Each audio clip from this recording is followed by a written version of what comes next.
Welcome to Fire Breathing Kittens, an actual play podcast. Every episode microplot is a complete adventure with a beginning and an end that fits into the overarching macro plot of the whole season.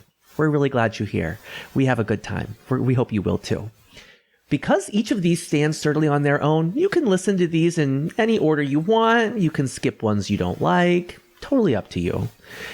Today, we are using the combat mechanics from a game called Sexy Battle Wizards. We're going to go over that here in a second. This is not our first time playing, so we've done it once before. Hopefully we get the hang of it, but we'll find out. If you like these mechanics, you can go on, there's a website, Google it, you'll see it, and you can play too. It's really easy. Today, we are joined by Sadie Duca.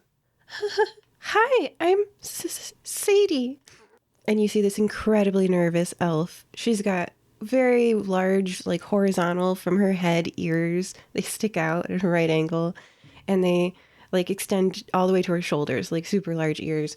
And she's got white hair and pale skin. And she's not very tall. And she looks incredibly awkward, not meeting anybody's eyes and, looking at the floor. And she's trying her best to be here. So shy, so afraid of people.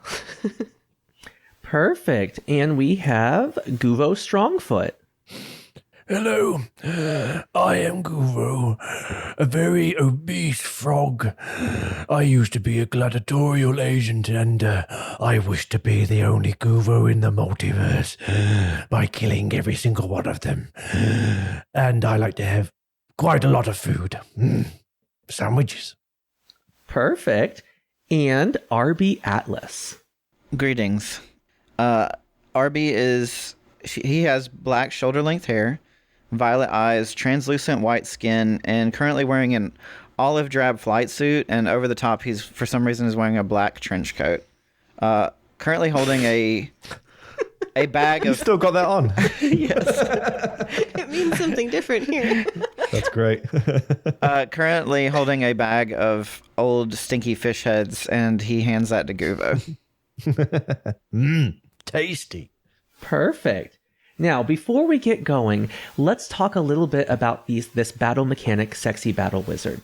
It's very simple. You get a piece of jewelry that gives you the powers of the Sexy Battle Wizard, and you get 3 stats, Sexy, Battle, and Wizard, which are used to charm, harm, or generally magic things.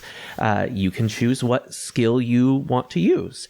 When you do, you have a score assigned for each of those, 1, 2, or 3. That is how many 6-sided die you get to roll. Anytime there is any type of roll, you have to have a challenge rating. And it's not based on how difficult the thing is to do. It's based on how significant of an impact is this, right? So, for example, if you wanted to rob a bank, if you are going to take 1 penny and deposit that into your account, that would be a challenge level 4. If you want to take a year's worth of wages and deposit that into your account, that would be a 5. And if you want to clean out the entire bank, that would be a 6. You get however many die you have for that particular stat that you're using. How are you doing this? Are you seducing the guard? Are you magicking open a lock? Are you using a hammer to break a lock?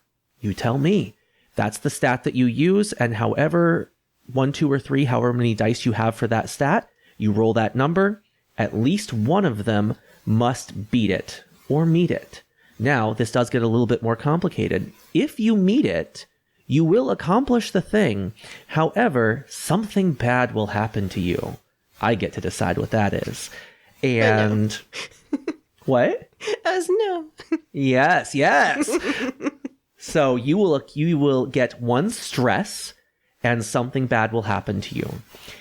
If you roll and you fail to accomplish your goal, you will get 1 stress, as before, with something bad happening to you, and you will get 1 determination that you can use later to add an additional die to a roll, if you so choose. However, as your stress builds up, the chances of you exploding go up astronomically. If you were to fail and the roll exceeds the number of stress you have, you explode, and you reappear back at the college around where you got your jewelry item. Make sense? Yeah. Yes, sir. All right, perfect.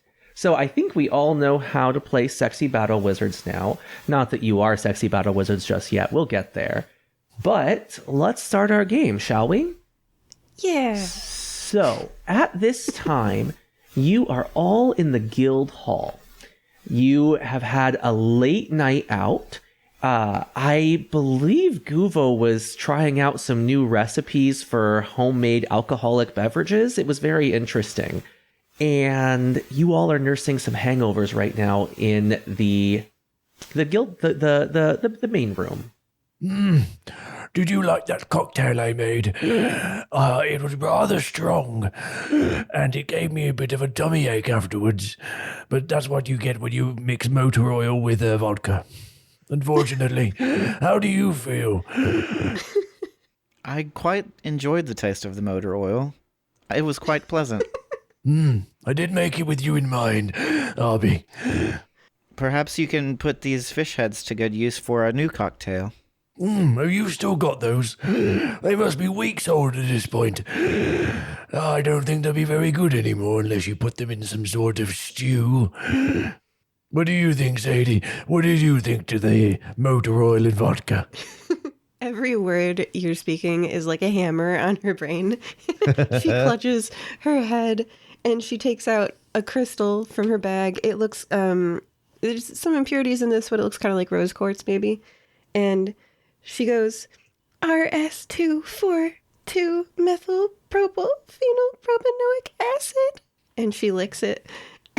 She's like licking the crystal like a lollipop. What does that taste like exactly? Ibuprofen. I don't know what that is, but it sounds delicious. May Guvo have a lick. Yeah. And she like shares it with you. She's got a lot of these little crystals. And, oh, I was going to say, the outcome of this, though, might be up to the GM. Can I do like a roll to wizard the hangover away? Sure. Why not? Yeah, mechanics. I'm just inviting something worse to happen to me. You really are. I really am, but I like mechanics. Can I? I think you only get one dice right now, though. Oh, no. You don't have the ring yet. Or Yeah, I'm whatever not magical. item. That's right. I'm not magical yet. Okay. You're just your baseline level of magic, which you have some magic, but not as much as you're about to. All right. So go ahead. It's set at a 4. Go ahead. Take a roll. Okay. That's a 2. As a no. Oh, that's a 2. Let's see what happens to you. You attempt to heal your hangover, and instead you heal back your fingernails and toenails that you had previously cut, and they are now 6 inches long. Wrong healing. That's the wrong way to use healing magic. Anime reference. Guvo might like that. Can I have a lick, please? I quite like that effect. It might go well with my battle skills. Yeah, you have the Thank long you. nails too. Are you wearing shoes? Oh no, was I wearing shoes? Were you? Right. I take my shoes off very quickly. So what would you all like to do today? Oh, I have 1 stress and 1 determination going forward, which is kind of nice to have a determination. I have an extra dice. That's true. Well, I guess Guvo will be. He's not too bad. He gorges on food and drink quite often. So for him, these hangovers aren't really much of a problem for him. So he's going to wander over to the jobs board and see if there's any sign of some sort of something he can do that will give him some excitement for the day. Preferably something that involves either multidimensional travel, which doesn't come up very often, but he's hopeful, or something where he can hone his battle skills. You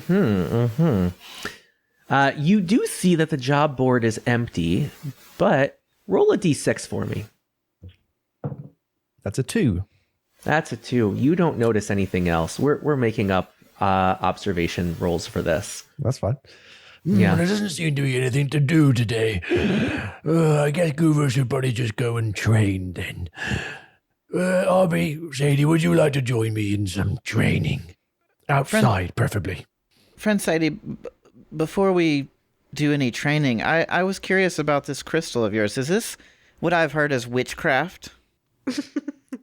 I have listened to your episode where you went to the land of death and learned from Mary all about witchcraft, and you decided you liked it. So I look at the crystal in my hand, which is glowing magically, and I say, is it? Oh no, it's witchcraft. You're right. I've learned sometimes witchcraft can be quite pleasurable. What are you talking about? We were in the land of the dead and we inhaled fumes of witchcraft, and it was very pleasurable. Was it tasty? What did it taste like? Oh, wait, you don't have taste buds, do you? You probably don't know what I mean. It was quite indescribable, but it was pleasant. Well, when I just licked that crystal, it didn't taste of anything. Maybe spit, but that's about it, really. And that doesn't really have much of a taste. And your toenails did not grow. Oh, yes. Well, I didn't mind grow. This is rubbish. And he looks at his gigantic paws. I'm thinking, wait a minute. I don't have any fingernails. Maybe that's why it didn't work. What Anyway, do shall we frog go and hands train? look like? I gotta Google frog hands. Are you now. Googling now? Yeah. Google- What does a frog hand look frogs like? don't have. They just have big. They're like little. Pads, they have really. little like They just fingery have- things with round pads. Yeah, Oh that's my it. gosh. Yeah. And Guvo has very big hands to hold his shield, which is gigantic. I mean, I don't know what a lot of animal hands look like. Which animals have fingernails? Oh, I don't. Most of them. That's a good point, actually. Yeah, they do not have fingernails. That would make life hard. Maybe it's only apes that have fingernails. Well, are we counting claws? Because most animals have those. Fingernails are sort of adapted claws. Oh, the ends of their fingers Yeah. do curl though, like quite a lot. Like it's got. Ooh. Oh, it is only apes and monkeys.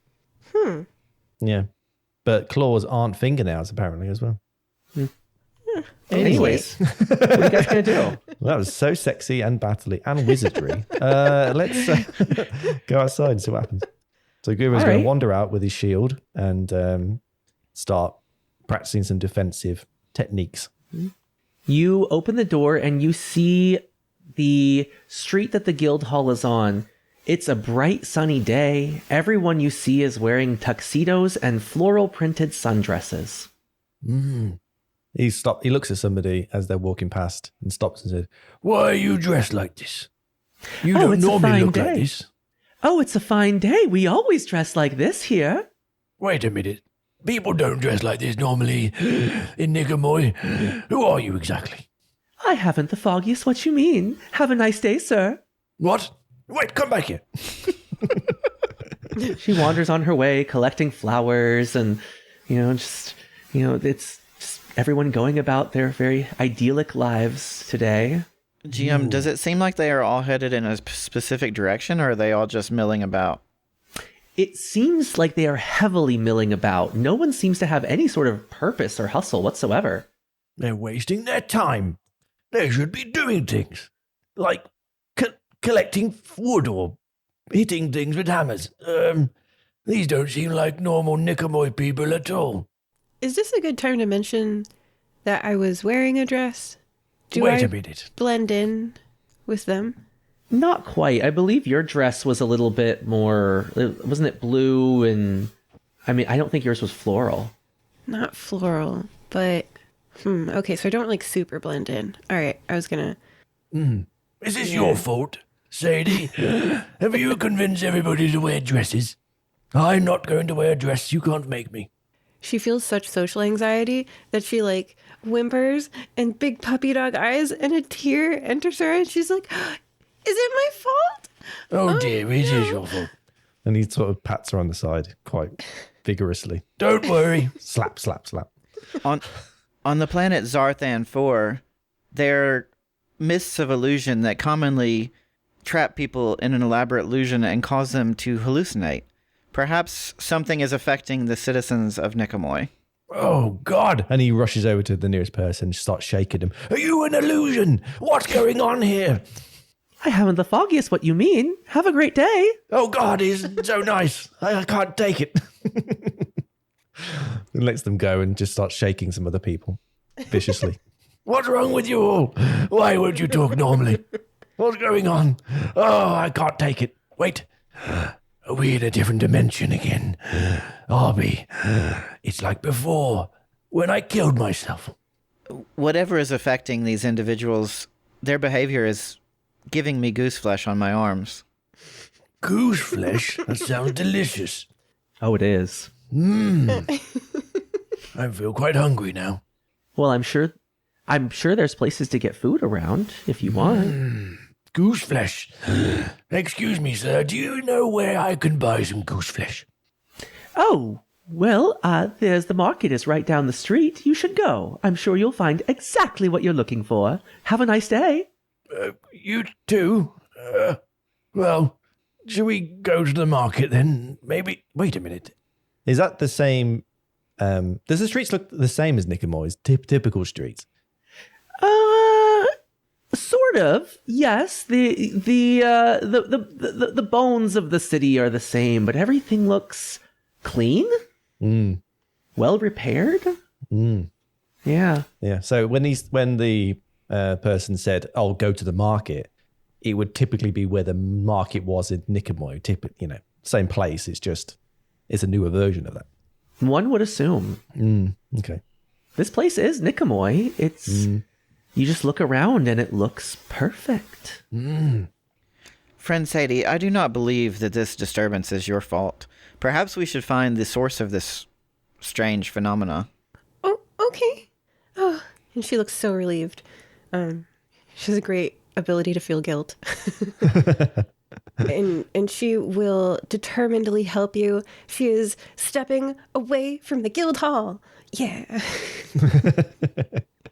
Heading towards the market. Nice. How does Sadie feel in this environment? This is her normal environment, and she notices nothing wrong. She has never been in any other situation other than a clean and well-repaired one. Oh, okay. Let's go then. To the market. For All right. goose flesh. You go down the market. There are many stalls selling a variety of things. There's plenty that are selling meat dishes. Again, everyone here is wearing the exact same thing. The men are all in tuxedos. The women are all in floral sundresses. Everything just looks very idealized. You don't see any, naughty children running around. You don't see really any of the unsavories that you might see sometimes. Friend Guvo, as an android, I am familiar with entities running on a particular program and not straying from their programmed path. However, humans are typically more erratic and disorderly. However, these individuals seem to be just running... Running? What do you mean? Like, on a set. They say the same thing. They're all robots. I knew it. And he starts chasing someone down. Are you a robot? And falls over basically while he's chasing him. Probably pulls him to the ground and is shaking him. Are you a robot? I knew it. Prove you're a normal person. I haven't the foggiest what you mean. Have Oh, a nice God, day. that's so nice. I can't take it. Oh, you a robot. You must be. No one is this nice, especially when I trip them over. Oh, God. We're going to die again. I don't like this. Do you guys, do you want to go shopping? I think I want to wear like a floral dress and like, do you guys want suits? I can buy you suits. Guvo would love a suit. And then he can fit in better. And then find the robots and kill them. Oh, yes. Good idea, Sadie. Get in with the crowd. I want to go shopping. I want to buy a matching floral dress and suits for my friends. Shopping Yeah, episode. Hooray! You're in the market. There is a tailor right on the edge, one of the buildings. You can see the sign with a needle and thread spool. It's right there. You can go on in and get whatever you want. Ooh. Okay, I recently learned what a peony is. They're sort of like roses, except they're fluffier. And Yeah. I want a pink peony flower print dress. And I would like actual shoulders to my dress and pockets. Can you define actual shoulders? Yeah. Dresses that like if you look at a person from the shoulder up and you're not sure if they're naked or not, I don't want that dress. I want the dress where it's like the fabric goes all the way to halfway to your elbow. You know? Gotcha. You do not want a strap. You want Yeah. some coverage. Yeah, I thought you were like I want a don't want 1980s strapless. padded shoulders thing going on. Ooh, I do want shoulder pads now, and I want like a lace collar. Yes. They have something exactly like that, and it is on sale. Oh my gosh. Oh my No gosh. one else wanted it. I also want socks that have lace at the end of them, and when you fold them down over your shoes, it looks like your shoes have a lacy frill on top of them. Those are also on sale. Yeah. Guvo's going to get really confused. Sorry. Go on, Sadie. Go on. And then I take my friends to a suit warehouse, maybe WEAR. Yeah, Yeah, I think Guvo's going to get very confused by this. There are rows and rows of suits. Yeah. And he thinks, well, the best way to fit in is to look like everybody. So that must mean combining these things. So he wants a really flowery suit because clearly that will make him fit in with everybody. Perfect. In the prom section, you do find some flowery suits. Perfect. He barely gets into the largest size. It's a little bit small, I imagine. It's you can see like the gaps where the shirt is a little bit too small. You can see his green flesh underneath. He goes, This is perfect. I look like everybody else. Yes, you do. The buttons are straining. one flies off and breaks a mirror. You know, he's fine. It's like another Excellent weapon. tailoring. Yeah, right? Just inhale. Suddenly you're an archer. Friend Sadie, I appreciate your friendly offer of new clothing. However, I am concerned that if we dress like the other people of Nicomoy, that perhaps whatever is affecting them might start affecting us. Oh, is something affecting them? Well, they're not normal, are they? They don't normally this nice or clean. Really? Yes. Haven't you noticed that before? Also, I find the combination of tuxedos and summer dresses to be quite conflicting. Aren't tuxedos quite warm? Depends. Are they linen or wool? You can get summer tuxes. Yes. Guvo has many tuxes.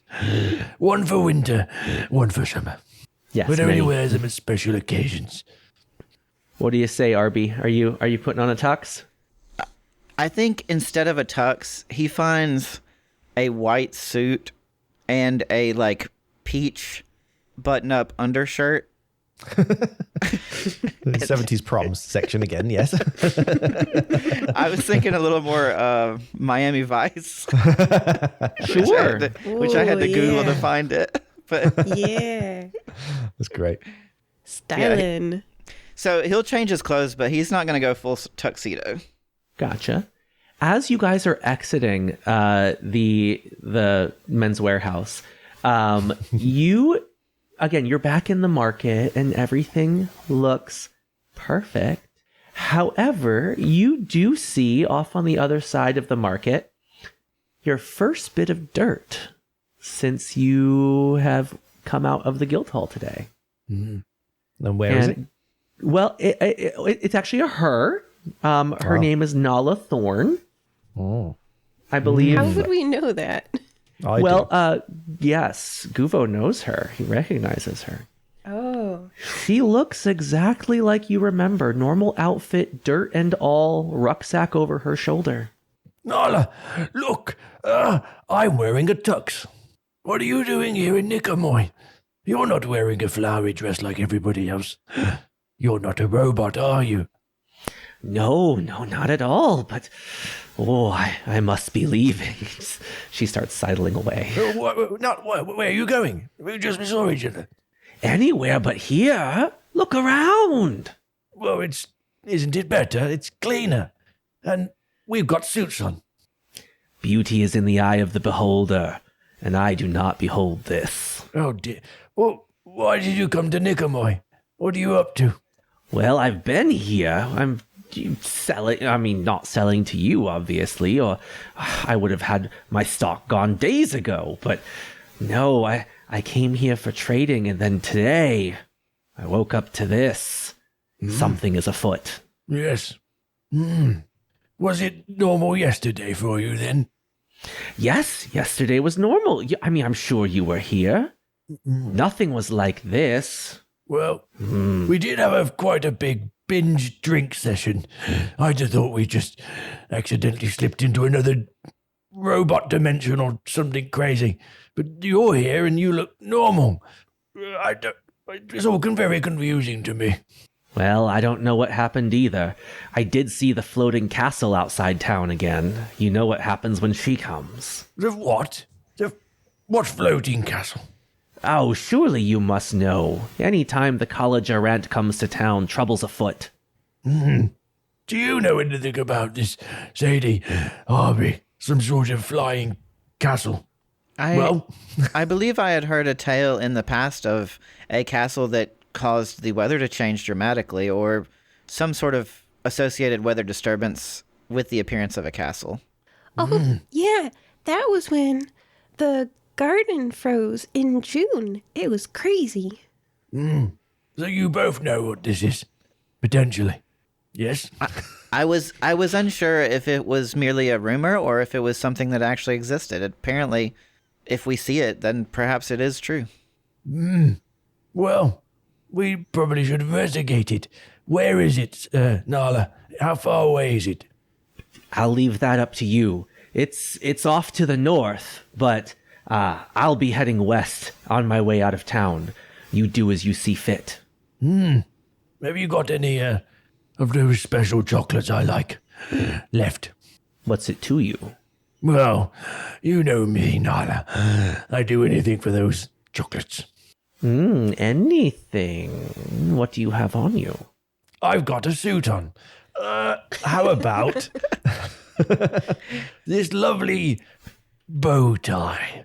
It would go nice for your outfit, I imagine. She inspects the fancy silk. Deal. Thank you, Nala.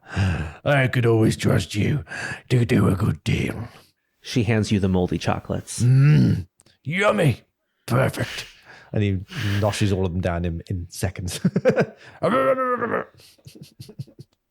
Perfect. So, the question is, where do you all go from here? I do believe this castle deserves a thorough investigation. Agreed. Also, friend Guvo, typically humanoids, avoid eating things with mold on them, yet you gobbled those down quite swiftly. There's something in the chocolate that makes the mold enhance it somehow. I can't tell you exactly how, but it just makes them so delicious. Would you like to try one? Sure. And he's sort of like, Well, yeah. I was half chewing this one. You'll be fine. Have a taste. Arby puts in his mouth and chews it. And Yeah, then he does. And then he looks like that was a bad idea. Like, I can't believe I just did this. This is not a good experience. Tasty, isn't it? Friend Sadie, I don't believe he's correct about eating mold.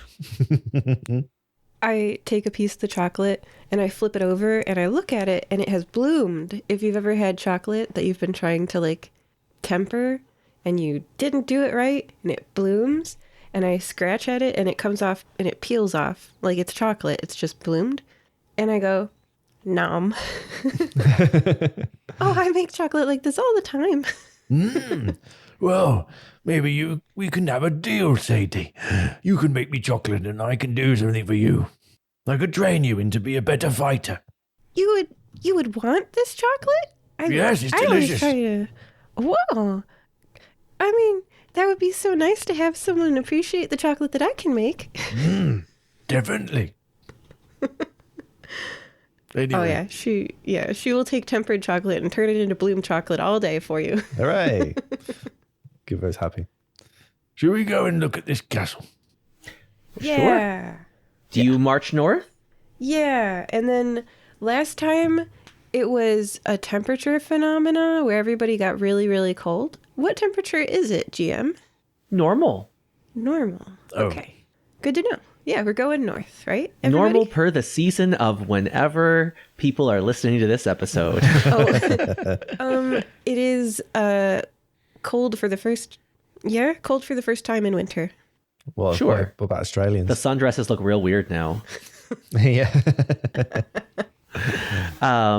Okay, yeah, you go north, you pass through many streets that look about the same as what you've seen, just a very idealized version of Nicomoy.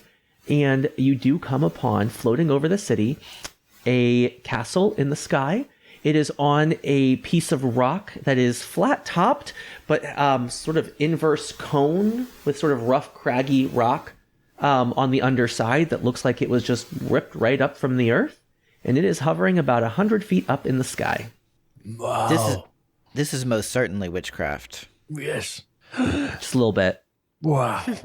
Do you think that's turning everybody in wearing suits and things? Just their presence. No, I had to pay for mine. How did we get these suits anyway? Who paid for them? I did. I didn't. I paid. Good. On the planet Palantin, it is common for the two moons to rise during a certain part of the year. Behavior of the people of Palantin is quite erratic during this time. However, the moons have no actual alteration to the humanoids of that planet's biology. It is merely the appearance of the moons that creates this disturbance. So you're saying that the moon is causing this? Let's kill the moon then.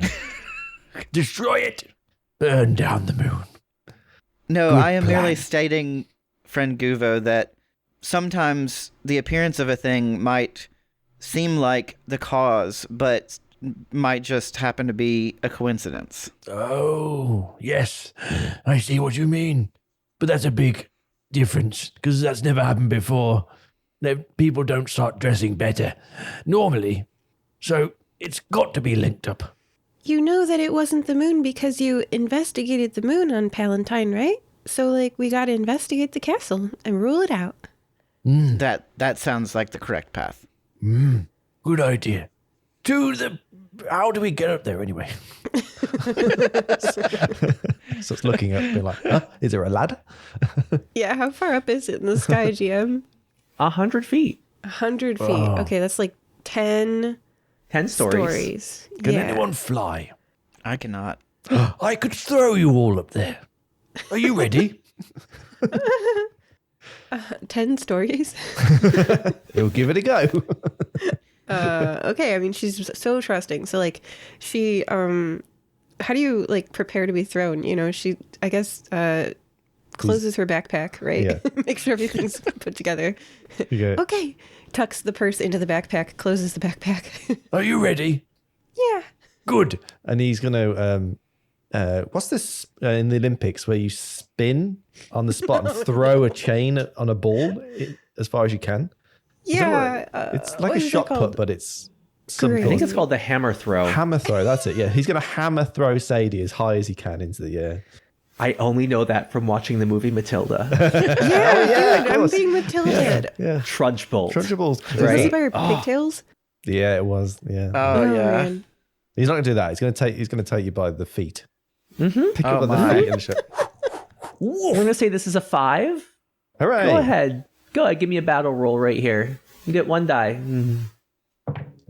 That is a 6. No joke. Oh, You successfully throw her all the way up Oh, to the yes. castle. Oh my gosh. Woo!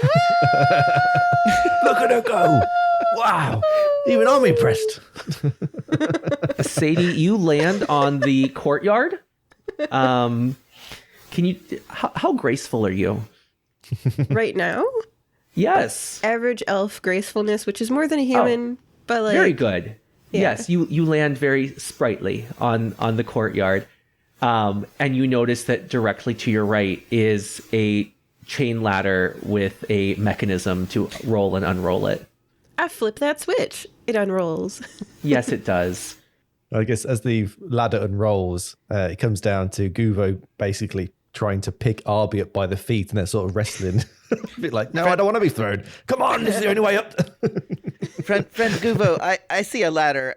However, that throw was quite impressive, but I could use the ladder. Oh, spoil sport. Fine. Let's use the ladder. Robots aren't known for their sense of fun. Nope. Go All on, right, so you both climb up the ladder, and you join Sadie up in the courtyard. You see a gray stone castle and a large wooden door. How do we, should we just go in through the gate? Is there any Guards or anyone No. around on top? No. Not that you can see yet. Friend Guvo, when approaching the house of a person you have not been acquainted with, how do you typically approach? Well, in frog culture, you normally just walk in their door and hope they don't get annoyed by it. But, you're quite in and out of other people's swamps.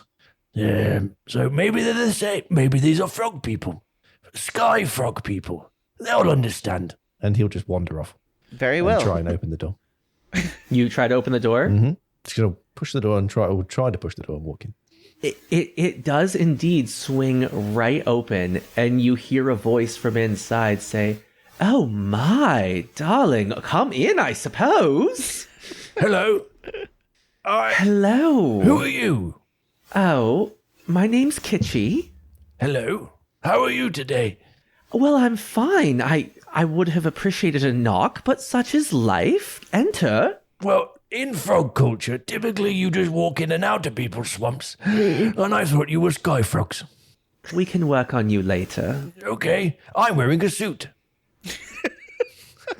Yes, we might want to work on that later. And Kitschy gestures down at themselves. You see that they are currently in their male form, wearing a form-fitting outfit made of tastefully arranged black ribbons. Nice. We did not mean to intrude.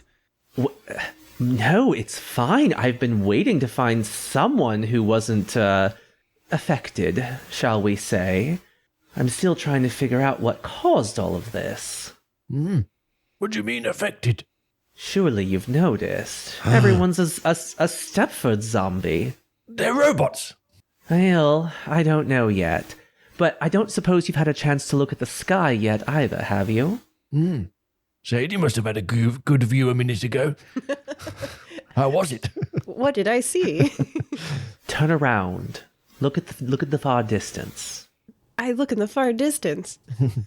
You see, straight up, the sky looks fairly normal. But as you look in the distance, you can see that there is actually an almost invisible purple-hued dome covering the city. There seems to be a break in the dome to the west. You can only really see it during on its more vertical part. Oh, that makes sense. Yeah, because it would be like thicker there, like you can see the cross section. Oh. The city has a purple hat. It's dressing fancy, like we are. I believe it is a hat of witchcraft. Oh, no. I make the sign of the cross. What does it mean, this big purple hat? What is it doing to the town? Well, I think that is up to you to find out. But how do we do that? We can't fly. Well, Sadie can now. Would you like to go in again? I wouldn't come without gifts. You know me better than that by now, surely. Do we know you? This is... Yes, this Does is anyone a not know fire-breathing... Kitschy? Oh, We it's all one of know the Kitschy. characters. They're a fire-breathing kitten. Sorry. Yeah. So we've seen them in the bar, and they have a tattoo somewhere on their body. I don't know where. Right, okay, that Somewhere. makes sense. It Hello might have again. moved. Kitschy is a fire-breathing kittens character from last season, who is somewhat gender neutral. Born female, however, in the sexy battle wizard form, takes on a more male form, which is what you see right now. Is that it? Was it flipped? I don't know. It's one of those. I can't. Was Yeah, it flipped? I don't know. Yeah. That's what it was. Yeah. They're It both doesn't really gender matter. neutral. They're both very pretty. We don't care. Yeah. Okay. I've heard they also produce some quite potent potions and elixirs. Maybe. I don't remember because she's not here. Well, they do Rather now. the creator of Kitschy. Well, okay, but you say gifts. What type of gifts are we talking about? Oh, that's up to you. Come, look in my box. That's a nice box. What's it? It looks like it's made of cardboard. Ouch. This is mahogany. Oh, sorry, I can't tell the difference. They open a small treasure chest appearing item, and you see it's just full of different types of jewelry, and you can select what you like. What kind of jewelry strikes your fancy? Guvo looks at the... I'm doing it in his voice, sorry. I'm so used to doing it. He looks at like a brooch, typically one that you would wear with a cape. So he's looking at this brooch, and he's drawn to it because of the color green. So he picks it up and is staring at it as though like it's coming into his eyes. Like, he's getting mesmerized by it. Well, put it on, darling. Okay. And he just sort of puts it over his lapel into his suit jacket, I imagine. And because he doesn't even know what to do with it. He hasn't got a cape on. So he puts it on and he goes, This is quite nice. Is this for free? So as you start to say that, you start to transform. Can you tell the class what happens to you? okay. So Guvo is, he starts to go, and his jowls are wiggling and going crazy as he starts to get fatter for some reason. He gets bigger and fatter, a little bit taller because he's now more sexy. So he's going to go up a few inches. So he's now 5'4". And gets a little bit fatter. Every inch counts. Exactly. So he gets a little bit fatter. The bone structure in his face becomes a little bit more, visible. And his, the suit jacket that he was wearing starts to become more bedazzled in different, I guess, rhinestones and stuff. I don't know, like it just becomes more shiny and, as though this is like his one thing that is going to be really makes him stand out to everybody. And he's going to still wear his full suit on, but his jacket becomes even more vibrant. He turns around. He looks and goes, My jacket is amazing. I feel so sexy. That's because you are, darling. Oh, finally. And powerful. Oh, I knew it. I finally reached my... there's a word. I can't remember the word is. My final Your form. potential. My potential has been unleashed in the form of a jacket. Perfect. I feel at one with the sexiness again. I feel good. What about you, dear? Kitschy turns to Sadie. Sadie has an image she's going to share in the chat. Yeah. Uh-oh. And then I'll describe the image for the listeners. Oh, yeah, that's the picture. Okay. So, it is a headpiece made out of a gold band that goes over the hair. Like a hairband, right? And then attached to the headpiece are 7 quartz crystals, with the one in the middle being the tallest and the ones on the end being the smallest. And they stand up straight from the band, and it's like a tiara, but it's made out of rocks.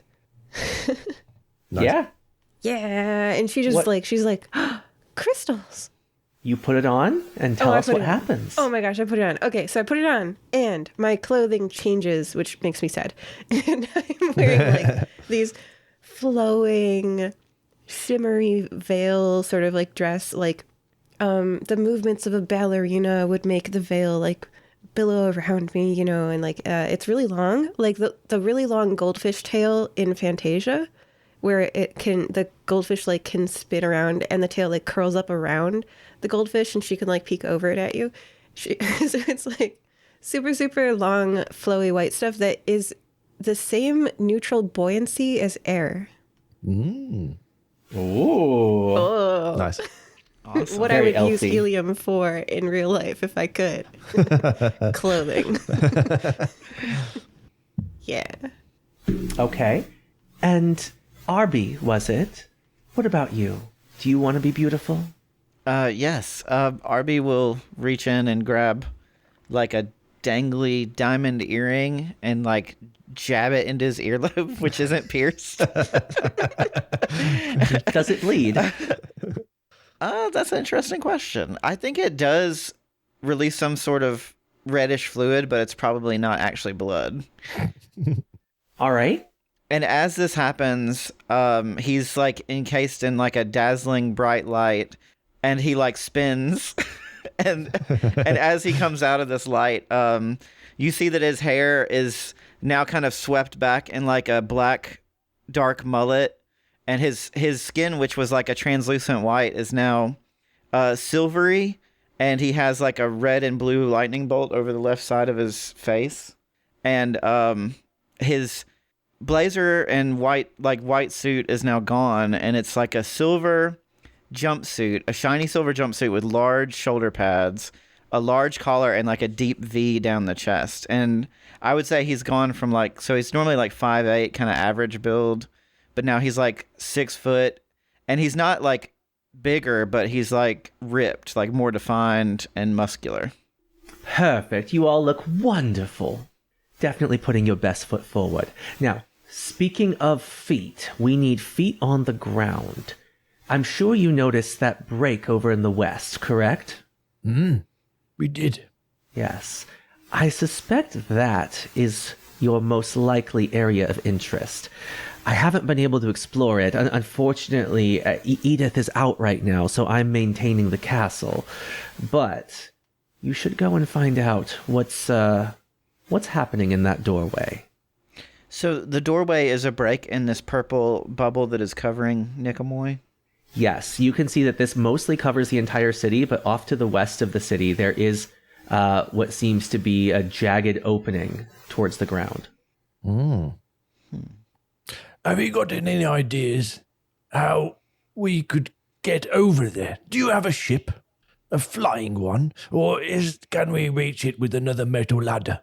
Well, I was imagining you would walk. Are you saying you want me to fly the castle across the city? You could do that. That sounds wonderful. Thank you.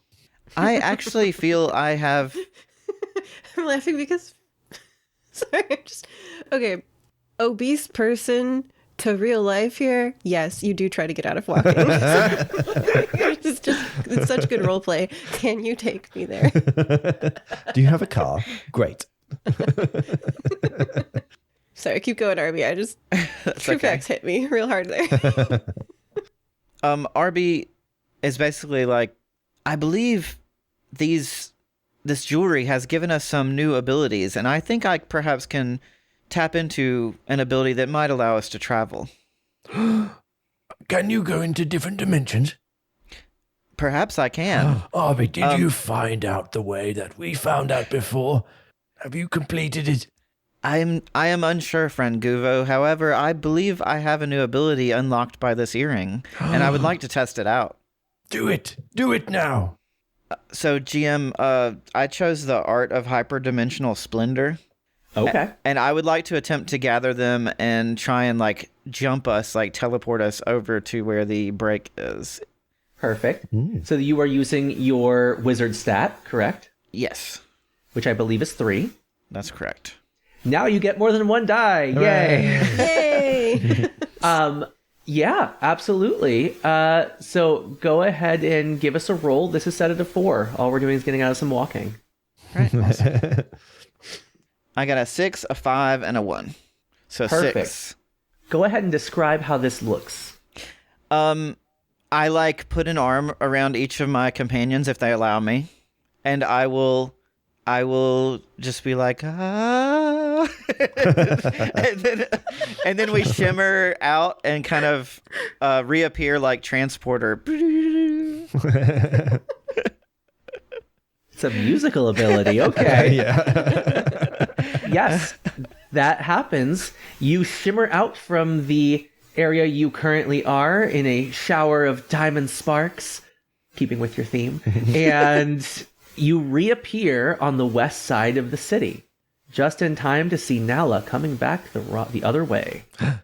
Nala, look, I've got a better jacket this time. It's got rhinestones on it. Don't I look sexy? It's lovely, dear. You don't seem very impressed. I feel sad. Well, I'm very distracted. I was trying to get out, but there's something blocking the way. What do you mean, blocking the way? Well, just go on over and see. He's massive. Oh, a challenge. I like the sound of that. I know I was going to try to sneak around him, but I don't know. They've thought of everything. Well, shall we go and investigate, Sadie? Oh. Arby? Yeah. I'd hate to lose my best customer, but be my guest. Don't worry. No one can kill Guvo. Except Guvo. Exactly. I say out of character. Hopefully. All right, so you guys are just marching straight up? But we're To going to investigate it. That was. When you say it that way, yeah. Do what you want. We should probably just see what is up there first and then make a decision.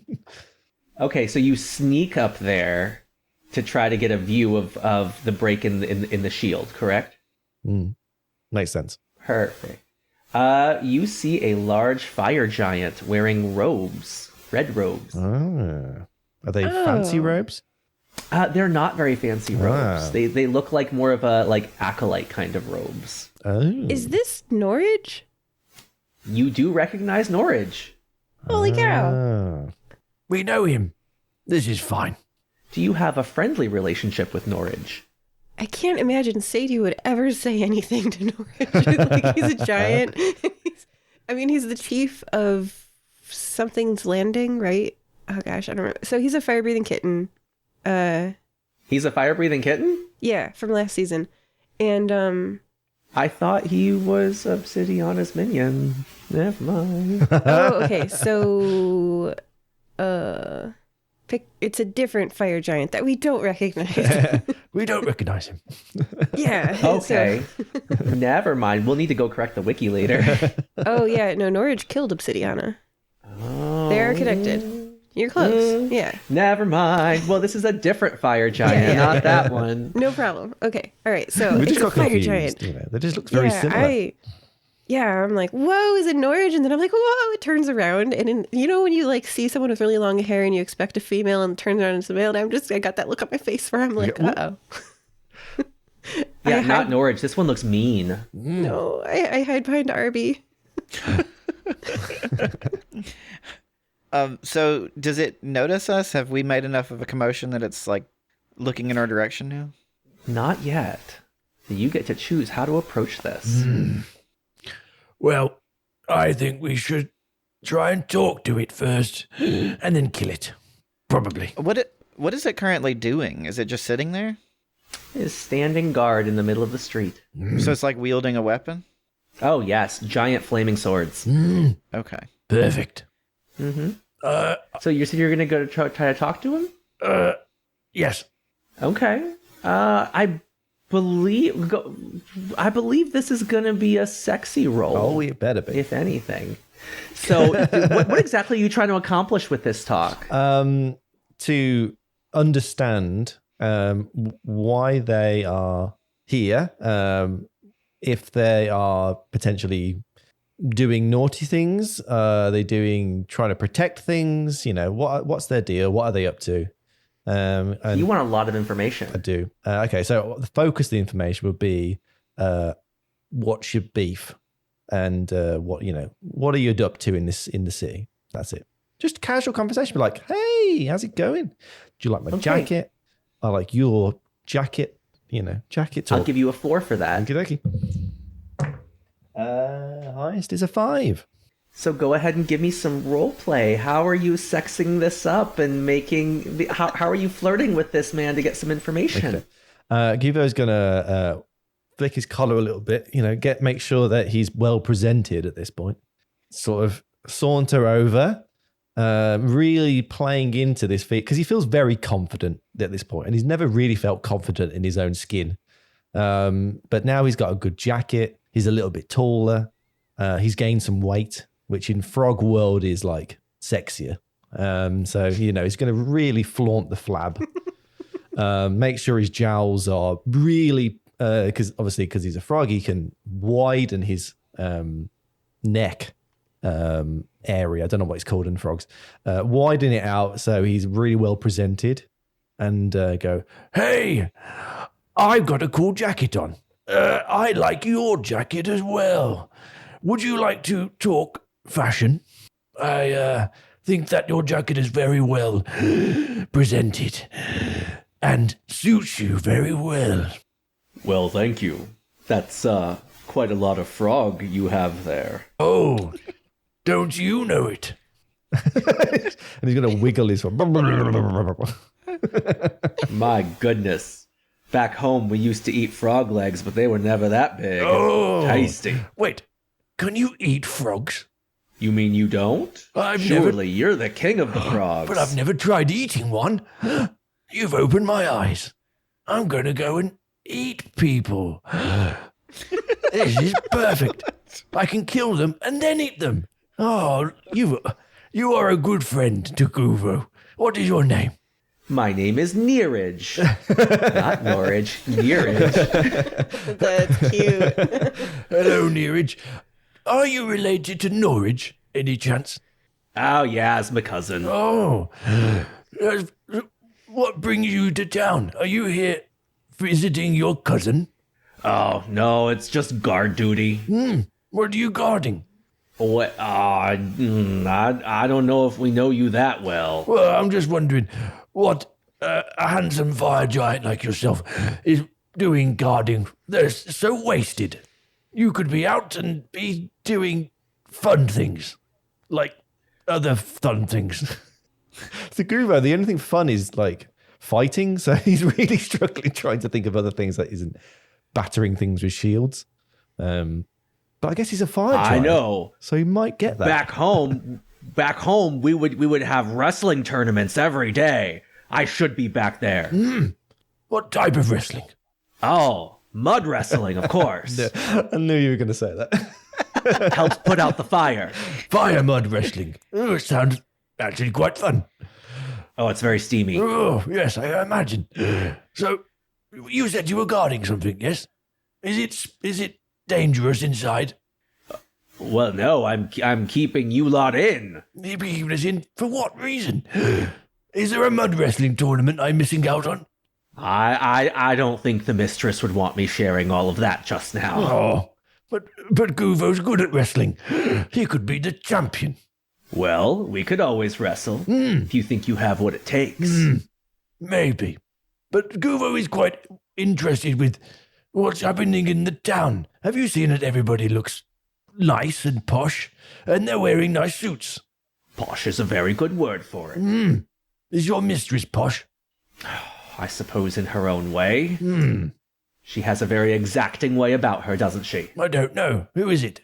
Do you remind me? Oh. Are you trying to roll? What are you doing here?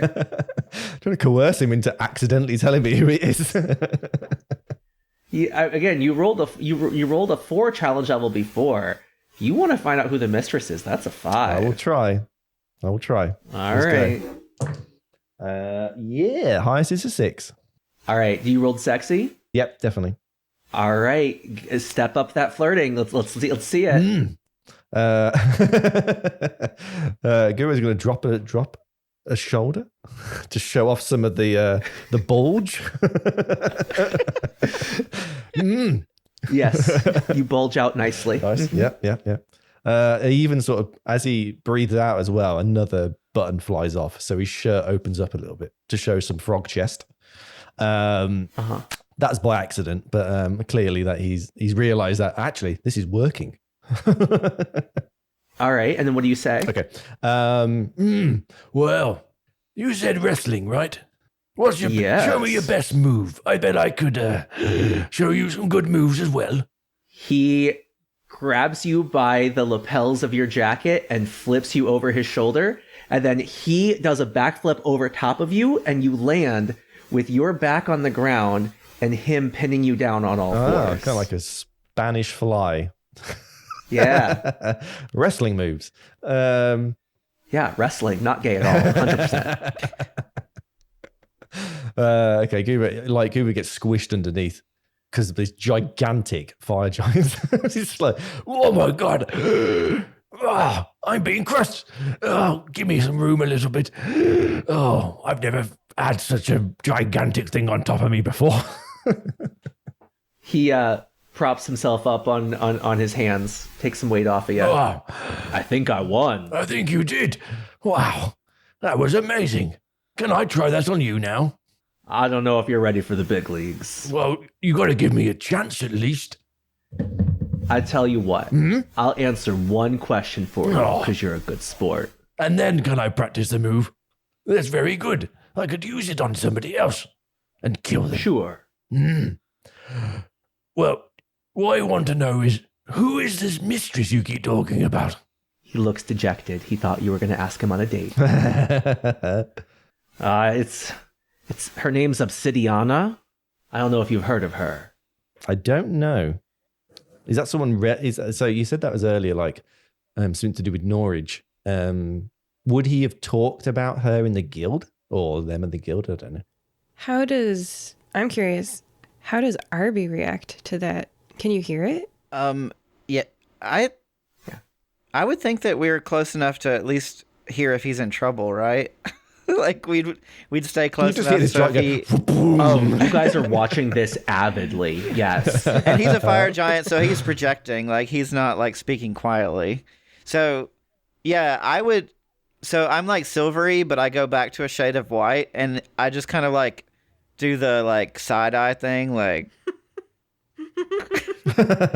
what? Listeners, he's looking left and then looking right and then looking left and looking right. Like very suspiciously, like I think I know something about this, but I don't know if I want to implicate myself. Oh. But you do recognize the name. Yeah, I would say, friend Guvo, I think we need to talk about this. Oh, I don't think we would be close enough for you to be able to talk back. True. Yeah. True. Otherwise, you'd be seen. Okay. So he said. So I've been told Obsidiana. Okay. All right. Thank you for that information. I don't recognize the name. Are they good person, or are they an evil person? Because you seem like a good person, so they must be a good person as well, right? Hey, I don't cast judgment. Coin is coin, in this line of work. I will say, though, make sure you never cross her. She is tiny, but she is... she gets what she wants. We'll put it that way. Well, it's been fun talking. How about we, if you're still around, we could practice the wrestling again. Maybe tomorrow. So far as I know, I'll still be stationed here. Okay. You just come and find me. I will. I'll come and find you. Okay, well, it was lovely to meet you. I will be going now. I'm quite Goodbye, hungry. Frog Prince. Goodbye. And Gugo's going to wander off and go back to the group and sort of relay what the fire giant told him, just because he doesn't know whether they could have heard what the conversation was. And yeah, I guess at that point, waiting for Arby's reaction to that. Friend Guvo, I believe I was misled into doing something really bad. Obsidiana was an individual I met in the land of the dead, and she convinced me that she had turned over a new leaf and requested that I bring a necklace to the grave of her sister. However, it seems I might have allowed her entrance back to the land of the living. So they are As a player, bad. I love this because I'm the one who killed her. Well, you think you killed her. Yeah. So as a character, I have no idea what's going on. But as a player, I'm like, I thought I killed that. Oh, so they are bad. But that nice giant said they were... Well, he didn't say they were good. Just that he was getting paid to God. But I don't think we can go this way without potentially killing him. Maybe we need to sneak past. It seemed like you guys might have an alternate route together if you... And she's like super awkward and she can't say continue flirting with him, but like, I wonder how we could distract him. He seemed quite dedicated to the task. He wouldn't even let me practice the wrestling move he taught me. So I doubt I'm going to be able to convince him otherwise.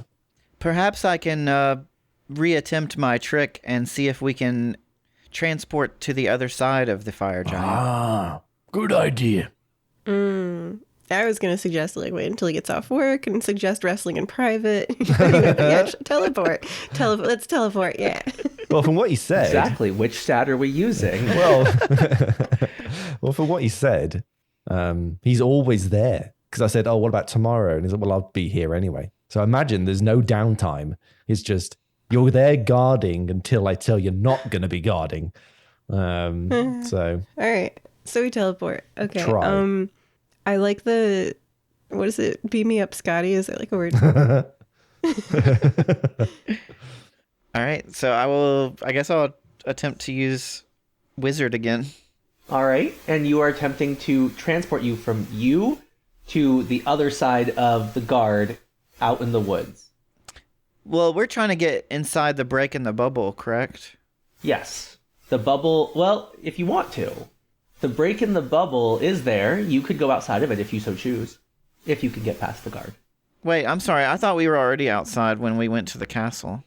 No, you are inside the bubble. The castle is inside the bubble as well. The bubble is over the entire city. Okay, so to investigate the other side of it, we'll be going into the woods. I understand now. Okay. Yes. Yeah, that's what I would try to attempt, is to get on the other side into the woods using teleportation. Okay, sure. We'll put this one to the 4. All right. I got a 6, a 5, and a 3. Perfect. Go ahead and describe how this works. And I believe it had sound effects.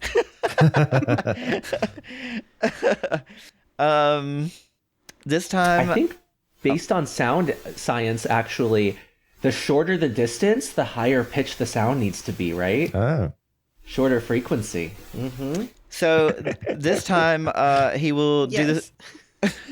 Let's hear it up the octave. Come on. This time he will again put his arms around his friends, and he will say, "I want to break free." oh that's pretty good. I want to break free. Nice. Yeah. Same shower of silver sparks. And you, right now, you were 300 feet to the east of the bubble, and now you are 300 feet to the west of the bubble. And I would hopefully put us somewhere behind a tree or something so the fire giant couldn't like easily see us. He's facing into the town anyways. Okay. All right. So what do we see at this point? You are in the forest. Oh, so just dense. That was the edge of town. It's dense forestry.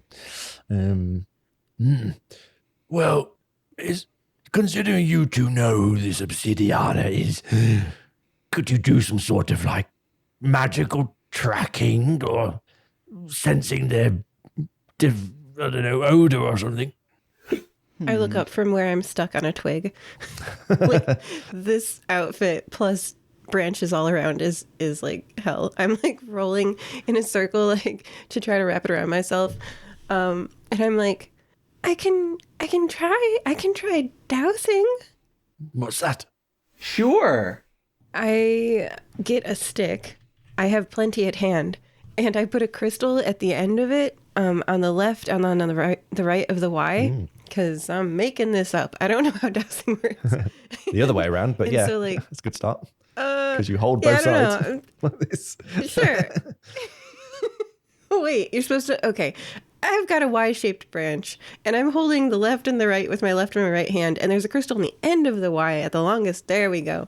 And I say, 2 acetoxybenzoic acid. And I mutter my chant. It's the name of my crystal, which is aspirin. Because, this is a willow tree. And aspirin was originally isolated from willow bark. Ah, wow. I didn't know that. I'm dowsing, so I got the crystal, and it's got light coming out of it because it's magic. I'm going to need a roll. Okay. And the idea is if this passes, it will get brighter if I'm closer to obsidiana. And if it fails, it will get brighter for no reason. Okay. Or we're going to set it at a 5. Okay, I did get a 5. So that means, let me read this rule here. If it's equal, you succeed and you also mark 1 stress. So my stress now is at 2. And the GM describes something bad that also happens. Yes. Something bad that happened. You get a burst of light as your dowsing rod starts to work.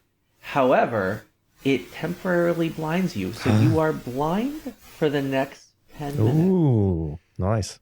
You guys can tell this when I run into a tree and get tangled in all of the branches. And you guys are like, that doesn't look right. I'm like, oh, no. Obsidiana's in the tree. Quick, kill the tree. And Guvo's going to rush over and start hammering the tree, basically, thinking that, obviously, that must be where Obsidiana is. Smash.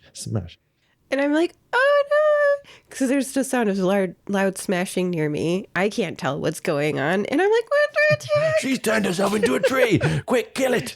Oh, God. I'm being attacked by the branches. Ah. I will put my hand on Sadie's shoulder and be like, calm down, Guvo's having a moment. friend Guvo, I do not believe the plant life is attacking us. Oh. She has merely been her vision has been obscured. Well, I'll brush these leaves off then. As she turns back towards you, you do see the dowsing rod light up with a bright white light. Look. It's so bright. It's like Rudolph times a million. Ah, my eyes. Oh, it's too bright.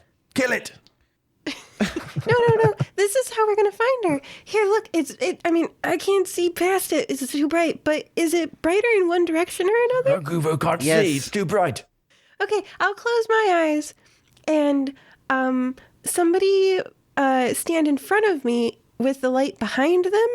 And you point the way that it's the brightest to the person who's standing behind me. And you'll use my head to block the crystal's light. And so none of us have to look at the crystal. And you'll steer my shoulders behind me. And someone else in front of me will see where the light's the brightest. Guvo didn't understand a word of Yes.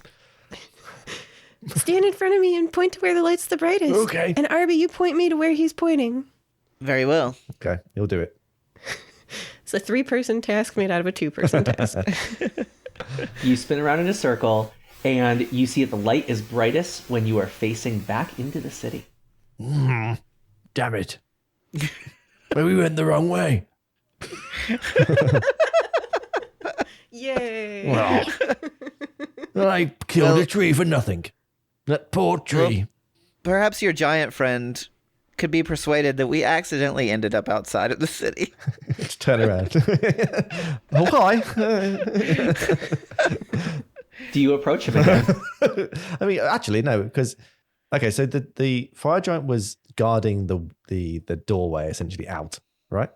Okay, Yes. but, well, then where is, that doesn't make sense. Because if he's guarding the way out of the bubble, go on. Maybe there's something that is out here that Obsidiana doesn't want people to find or see. She's got the whole city not looking at this region right now. So what are we not supposed to find here? So like something's invisible. We are in the right place, just it's invisible or something. Well, it's just that finding Obsidiana might not be the next step. What is Obsidiana hiding from the whole town? Right. Let's find out. Yeah. GM, let me know if I'm totally off base with that. Because I'm proposing we explore the woods. I know how to play yes and. Okay. I can adjust new plot points as we go. You're very good at that. Yes. All right, so you're exploring the woods. How are you going to explore the woods? What are you going to do? I put the crystal back in my backpack Uh-huh. so we can all see again. Uh-huh. And then we should look for things that are different than what we expect, because something's probably changed here. Whatever Obsidiana got up to has changed the environment in some way. So we would normally expect like trees, foxes, birds, bears. We might also want to look for track marks, because if people haven't been allowed to leave this bubble, perhaps if we see track marks, then that means someone's been here recently. What did Obsidiana do in the other adventures that would potentially have like a parallel here? A brief history on Obsidiana. She was in charge of the Shadow Cabal, which are a bunch of like evil ninjas, and she attacked Norwich in his hometown. And one time she tricked the fire-breathing kittens at a convention. Anyway, she attacked Norwich at his hometown, and she turned into a giant black dragon and poisoned people. And the antidote was for them to eat her heart. So I killed her and cut out her heart and fed it to people so she couldn't kill them. I felt that was fair. And then in death, Arby encountered her, and she was like, I feel bad for being evil and trying to kill people and seize power. Please take this amulet to my poor dead little sister's grave. I can at least make that up to her. And then so Arby did. And what happened? Well, I wasn't there to witness it, but if her name and her presence is here, it likely means she returned to the land of the living, and perhaps in her dead sister's body. Yeah, like a 6-year-old's body. So you got this like formerly super powerful, like, lady could turn into a dragon stuck in the body of a 6-year-old. So there's some out of context, like not my character talking, but me talking, info about Obsidiana. So what might she be up to here? Maybe some Shadow Cabal stuff? Maybe it's like growing more powerful by either changing age or getting new experience or finding something to bring her former powers back. But what is whether or not this, it's hard to connect at the moment. We've not got enough information. We should explore. Yeah. Tell us about the world around us. Also, just question for clarification. Does anyone know what the necklace looks like? Oh, I wrote that down somewhere. Is that established? Yeah, I think so. Hold on. Specifically, do you remember the color? But while he looks. You are in the forest. Right in this area, you don't necessarily see anything. It looks like a normal forest. So I think if you're trying to find something in the big woods, you're probably going to have to come up with some kind of magical ability. I mean, Guvo is not magical at all, so... You have a 1. I do have 1. Great. And Arby's player needs to consult their notes. So I will, as a 3 in wizarding, I will attempt to help out, even though I try not to do 2 things in a row. That way we can rotate storytelling. And I did just do the dousing, but I will give you guys some time. So I will magically... I know. How about this? Instead of dousing for where she is now, I can douse for where she has been. Sure. I take a different crystal. Stick it on the end of the... so like Give me a 5. parts. Oh, here we go. I got a 5 exactly. Ooh. Oh, you get another stress. The sound is loud from this one, and now your hearing is very damaged. People are going to have to yell for you to hear them. Oh. But you have your dowsing rod. Yeah. This one has a red light. Yeah. Okay, I got 3 stress, you guys. So if I don't roll, what is it? If your total final stress is higher than the highest dice you rolled, at this point, any 2 on a failure will explode me. Nice. Oh, okay. I would like to follow the crystal to where she has been. Perfect. And Arby, did you find that necklace description? I know it was silver, and I believe it was a dragon, but I can't find that written down. But I think it was a dragon on a silver pendant. I'm going to make this canon. It is a silver dragon pendant with a bright red ruby in it. Because maybe how it appeared in death and how it appeared in real life, your soul can look different from your body. Ta-da! So the soul of the amulet looks slightly different from its physical form. Okay. But you follow your dowsing rod, the red light getting brighter and softer depending on which way you turn, and you come upon a large tree, kind of Sleepy Hollow-esque, if you've seen that movie, where there is what seems to be an opening on the side that is weeping red fluid. I found it, guys. Here we are. I sound really happy because I did a valuable task, but I am cheerful next to this incredibly gory tree. Guvo's going to reach down and pick up like scrape his finger through some of the red stuff and just taste it. What does it taste like? I knew somebody would do it. Rare steak. Ooh. Extra It rare. tastes very tasty. Guvo might save this for later. And I mean, we got to try to cook it in a frying pan, right? We got our cast iron skillet we're traveling with. Like, Guvo always brings a cast iron skillet. Here it is. I mean, it's yeah, blood. exactly, yeah. Well, Guvo's tasted many opponent's blood in the past. Is it has it had any kind of recognizable taste to it? Is it more animal? Is it like human? Is it, what type of creature are we talking here, or humanoid? Very reptilian with a sour note to it. Okay. Yeah. Guvo killed a giant lizard once. It was quite the spectacle. And it's definitely some sort of a reptile creature. Whether it's a humanoid-looking reptile, I don't know, but we're definitely dealing with some sort of lizard. So you're looking at this tree. There is a weeping wound in the side. What do you do? What size is this wound? Like, About 2 feet. is it very narrow, like an axe wound, or? It looks more like something is festering the tree from within. The bark is a little bit broken, but it looks like just the wood is very weak and sort of spongy in that area. So almost like a soft spot on an apple or something. Yeah, kind of like that. does it look like a headless horseman? No, I'm just kidding. Bursts out of it. I would probably hold the rod closer to it. Does it glow brighter when I get closer? It does. Okay. All right. I show everybody this effect. I'm like, whoa, closer, brighter, further, dimmer. When you do that, the tree also emits a red glow from inside the wound. Ooh. Perhaps there's something inside of it. Should I stick my hand in? Yes. You read my mind. Arby will reach his hand in. You encounter wood. It is slightly crumbly. I will push through as hard as I can to see if I can get inside. Would you like a roll for that? I would say, are you trying to cut something out of this tree? How are you cutting something out of it? It is wood. Well, I was thinking because it's soft, it would be kind of like... I mean, it would be difficult, but I was thinking you would just kind of like wedge my hand in there. However, the only weapon I have is like an energy weapon, which is probably glammed out, but I don't want to just like... That might destroy the whole thing. Does anybody have a cutting device I could borrow? Guvo could try. I have a feeling I could do something.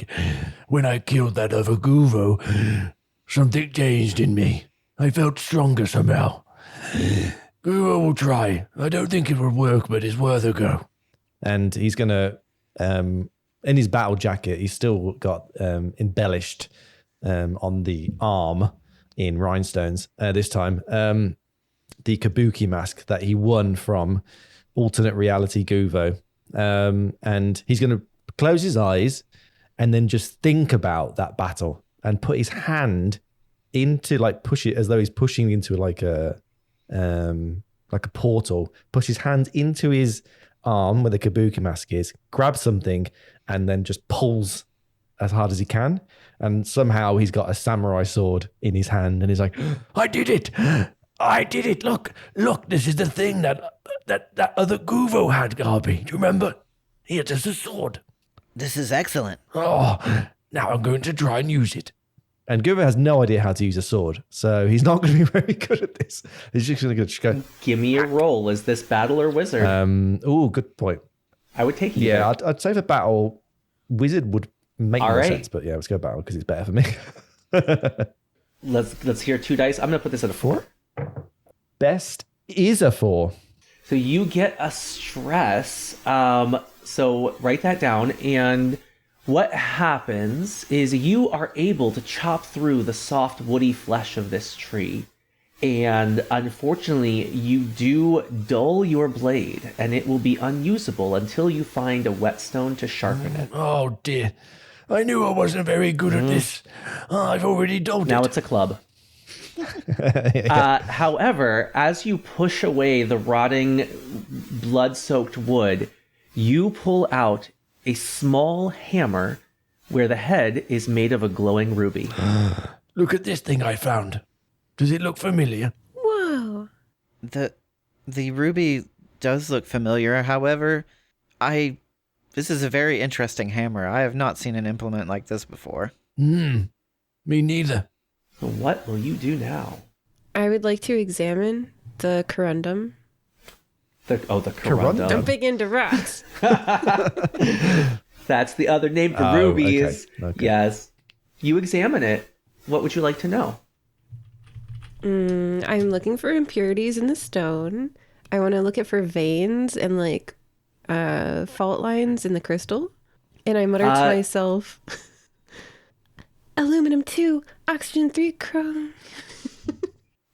No, it is a flawless ruby in the shape of an octagonal crystal attached to a silver hammer shaft.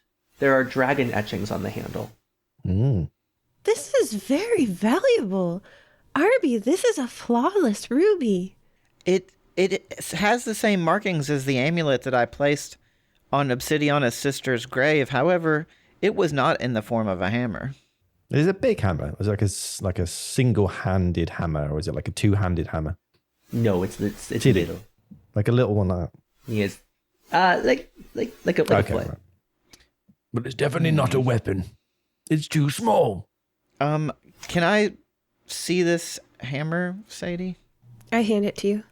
Do you have what's your highest stat, Sadie, just out of curiosity? Wizard. I wonder if perhaps this is the item that is causing this bubble, and I would like to try and tap into it and see if I can turn it off.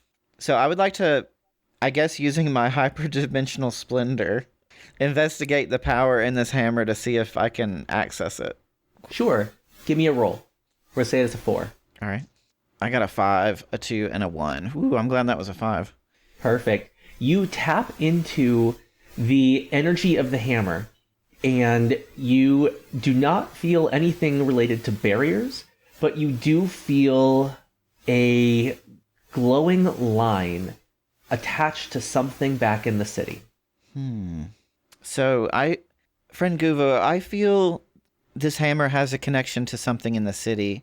Hopefully with this, if we return, we might be able to end this dome covering Nicomoy. But how do we use it? If it has a connection to something in the city, it's possible that if we move it, they'll be able to tell. We can lure them out of the city by taking this hammer and running with it far away from the city. Ah, I get it. It's like the source of their power or something. And if we have it, they'll want to kill us for it. That'll be fun. What would be a good location for transporting this hammer? I turn to look at you and a twig smacks me in the face, and I'm like, maybe somewhere out of the woods? Do you think perhaps it would be rude if we brought it to the castle in the sky? They're inside the purple bubble, though, right? Oh, correct. That would be not ideal. But if this Obsidiana is inside the city, we may have to go back anyway. And then we can lure her somewhere we could set a trap. I think what Sadie is suggesting is that perhaps they want us to enter the bubble. So if we lure them out, then we'd be in a more advantageous situation. But how do we get the message across? They're connected to the hammer. Oh, we're Right? trying to destroy it. That'll send some sort of shockwave. Okay, but not the crystal. It's too beautiful. How about this proposal? Step 1, we relocate the hammer to somewhere else in the forest and see if they come. Step 2, we either destroy the hammer or we enter the dome. I try to pry the crystal out of the hammer, and if that doesn't get Obsidiana to come chase me, I have a ruby. I like this idea. Free stuff. All right, so I guess we would just walk a ways, probably north or south, away from this area and just wait to see if anyone comes looking for the hammer. Yeah, let's like go camp in the Fubi Plains several days to the west where there aren't like. Now that I have neutral buoyancy clothes with air, planes sound like a great idea. Do we need to go that? On that note, let's take a break while we start on a trek across the plains. All right. This week we are joined by Sadie Duca, Bye.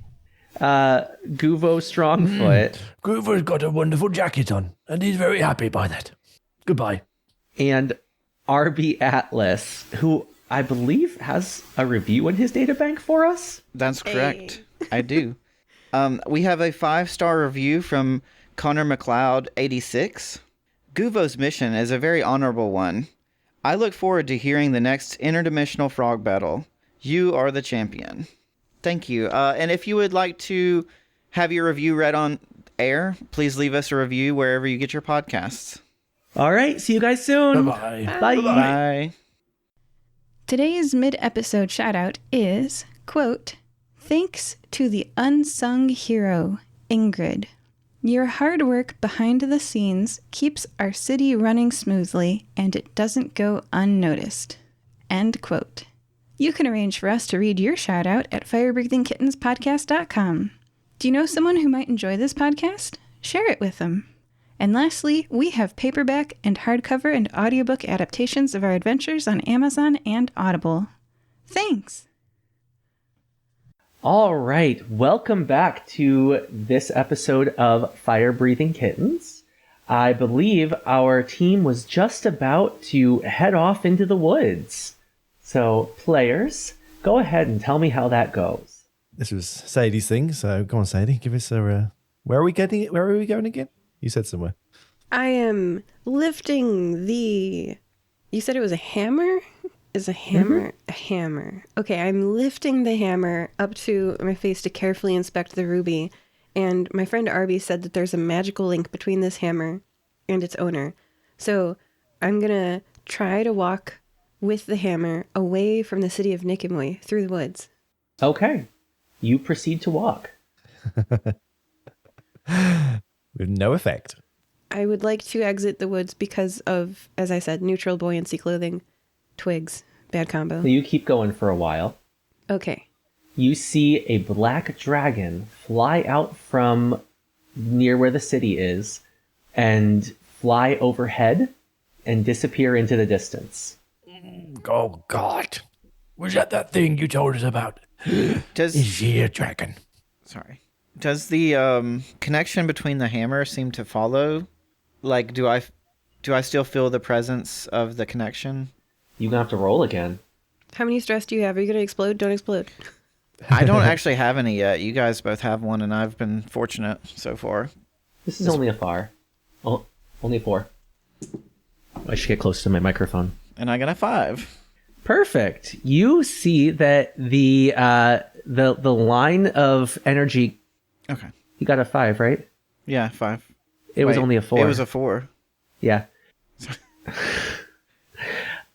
So you do feel that line of energy is proceeding forward now. Okay. Friend Sadie, the source where this hammer was drawing me has now passed us when this dragon passed us. So I believe, how do we feel about dragons? Well, Guvo is related to many dragons. Maybe we could talk to it. Are dragons... Dragon! You don't hear Guvo is anything your back friend. just yet. Are dragons typically favorable to parlaying? Well, it worked with the fire giant. Why couldn't it work with a giant dragon? Okay. What do you think, Arby? What do we do? I mean, I'm guessing I would have heard the tale of Obsidiana turning into a dragon and being fed to people. So I'm guessing I would at least know that there's a connection between the two. In my experience, this Obsidiana is quite crafty and very deceptive. But in order to stop this bubble, I believe she is the source of it. So I think we have no other choice. We got to kill it. Is that what you're saying? Not exactly. I merely mean that there is some sort of confrontation we must have with her. Perhaps we do not have to kill her. But the last time you didn't kill her, she turned into a little girl. Well, that And was... now she's an evil dragon. Technically, she would have stayed dead if it weren't for my interference. So it's your fault. That's fine. Let's just kill her anyway. Dragon! And he starts waving in the air. Dragon, over here! Guvo has got a nice jacket. You see a little girl approaching you from through the woods. She has blue skin and black hair and is wearing a high-collared dress. Little girl, do you know how to call dragons out of the sky? Guvo's not doing very good of a job. No, I'm scared. What are you scared of? There was a dragon. I know, I'm trying to get it down. Maybe I could throw you up there. It worked before. And then you think can we help should us. run away. But why? Because there's a dragon. She looks over towards Sadie. Somebody talk to him. I'm pretty magical. Can I see the connection?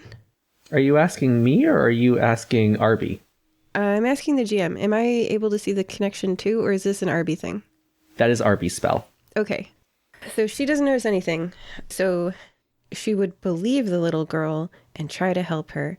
She does, however, hold a hammer with a ruby in it. Okay. Roleplay. I ask the little girl, "What are you doing in the woods?" I lost my mommy. Oh, crap. Oh, crap. That would definitely be like, I help her. Okay, I help her. I say, "Oh, no, you lost your mommy. Well, where do you live?" I don't know. We came out here to mine for gems in the river, and I lost her. I think it's because I'm bad and I didn't never find any gems. "Oh, sweetie, we'll help you find your mommy. And here's some gems." I get a crystal out and hand it to you, and it's a clear white crystal. She looks down at it with disappointment. Little brat. What about that one? And she points at the hammer. Friend Sadie, I do not believe anyone would have been let out of the city to search for gems.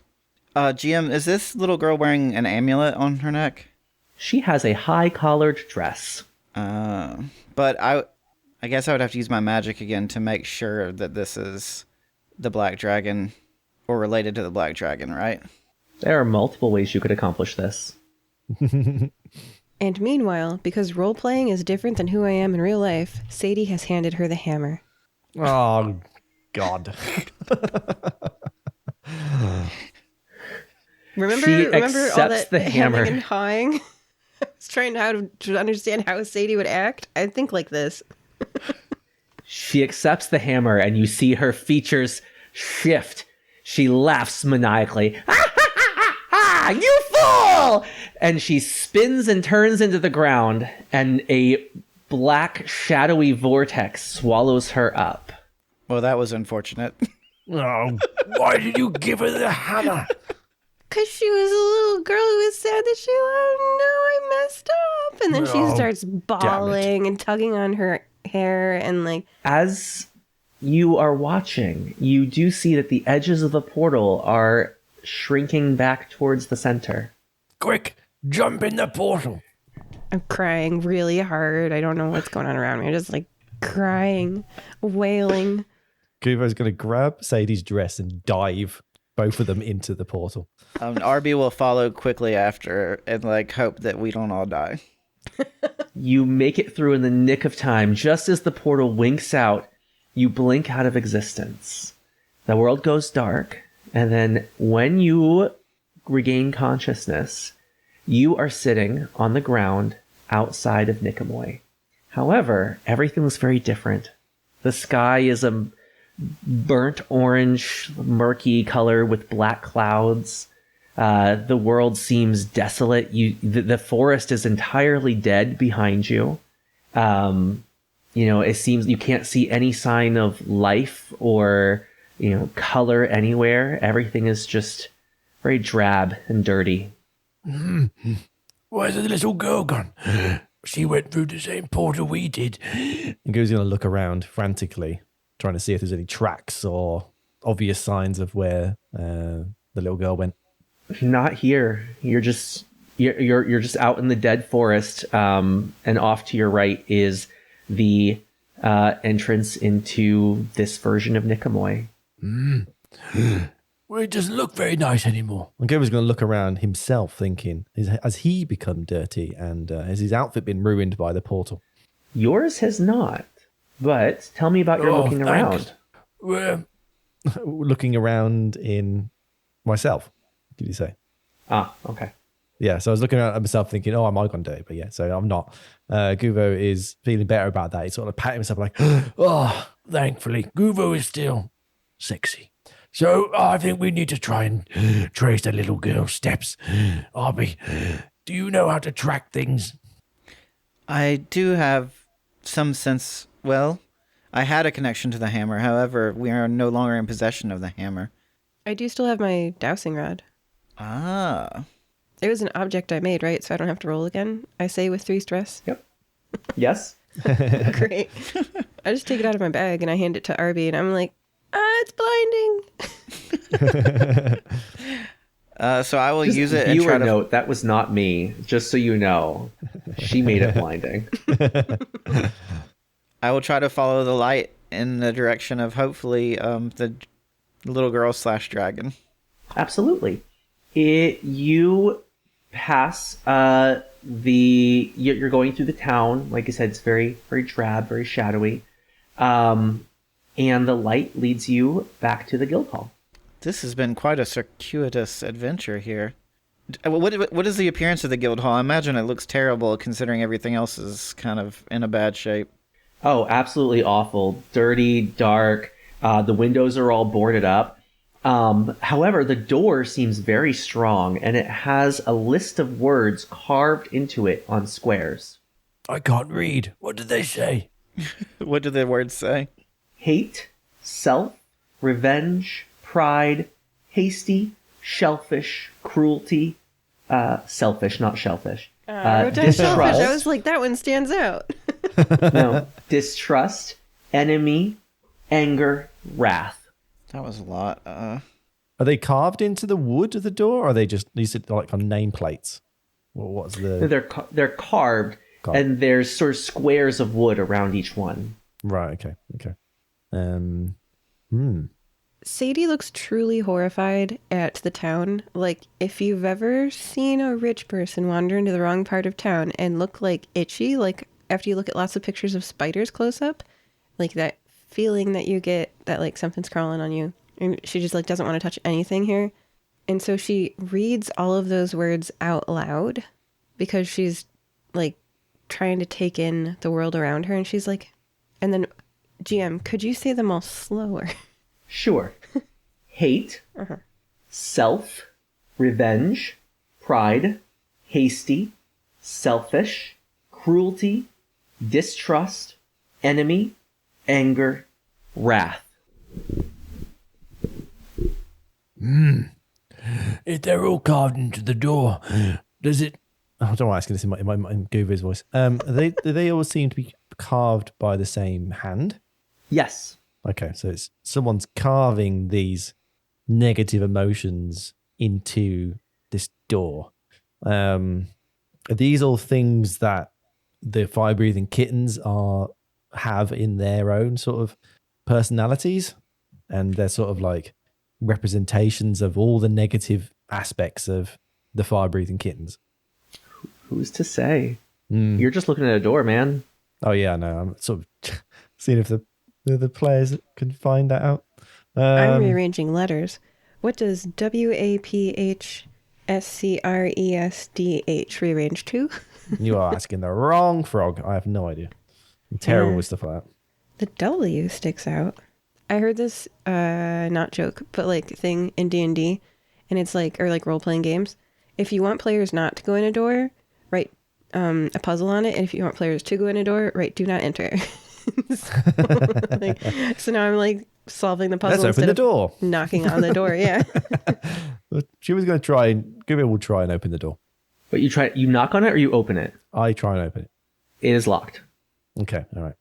Guvo's going to try and smash the door open by shouldering the door. Okay. Are you trying to roll for something here? I don't know. Would you like me to roll for something? You could try. I will try. I'll do battle. All right, it's going to be a 6. Ooh-wee. No. Highest was a 4. Okay, you take 1 stress. Your shoulder is very sore right now. Ow! That hurt my shoulder. Oh, However- the door is very locked. Did you touch any of the words when you did that? Potentially, yeah, because he would just have shoulder barged into the door, not Yeah. really thinking of placement, just in the center. We're going to say that you touched anger, and you see that the wooden carving has spun around, and it now says joy. Look, one of the words changed. I can't read it, but it looks different. What does it read? Sadie was muttering like words to herself like cedars, cashews. And then when the word changes to joy, she's like, no. We need to do all the other things to it then. Someone do something to it. I poke it. Which one do you poke? Wrath.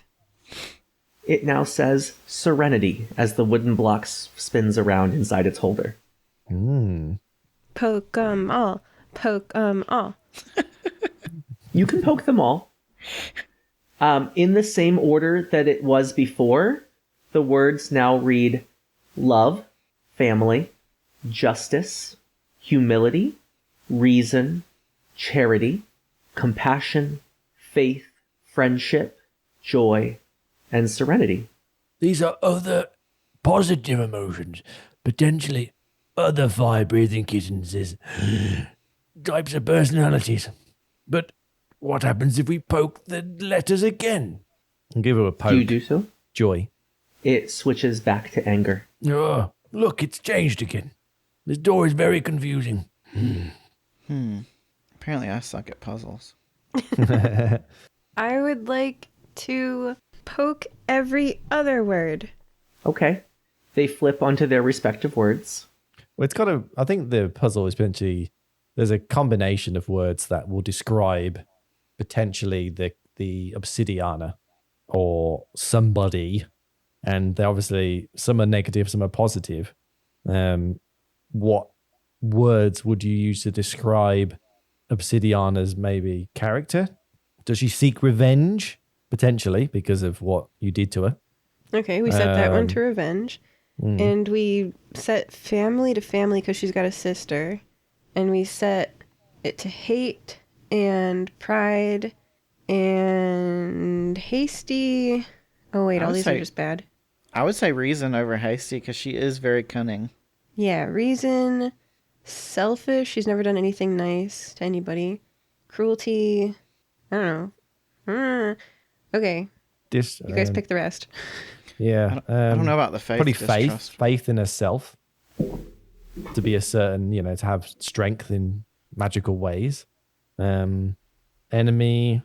So the last would be joy, anger, wrath, and I can't remember what the other one was. What's the opposite of wrath?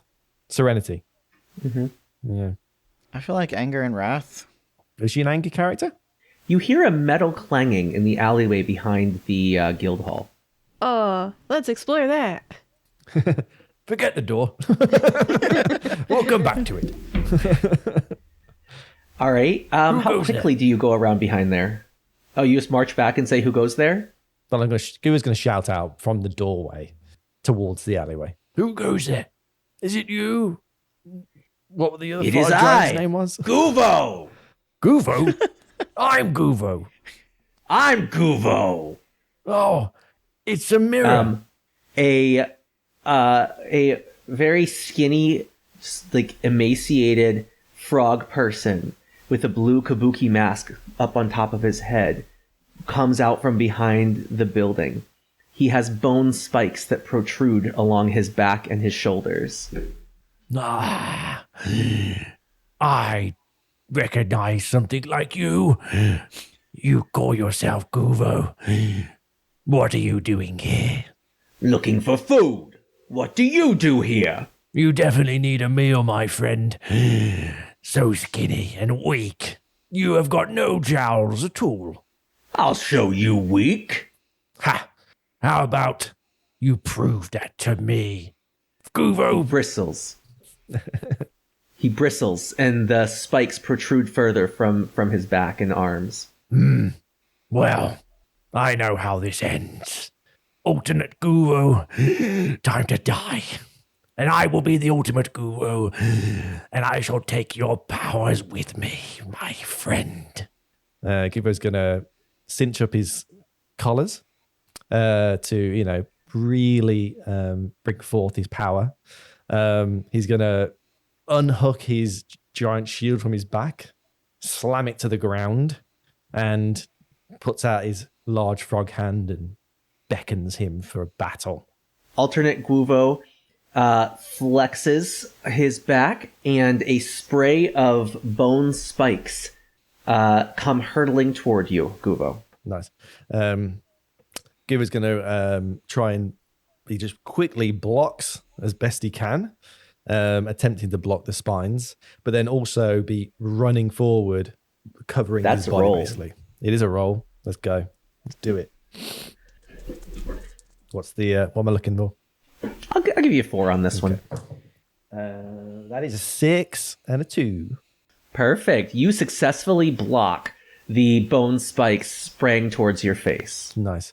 He's going to rush forward now with the spines probably attached to the shield, and then just try and barrel into Skinny Guvo and basically try and pin him against a wall of one of the other buildings and push the spikes further into other Guvo.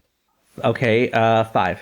5 and 2 5s. Double 5. Okay. So that's a stress.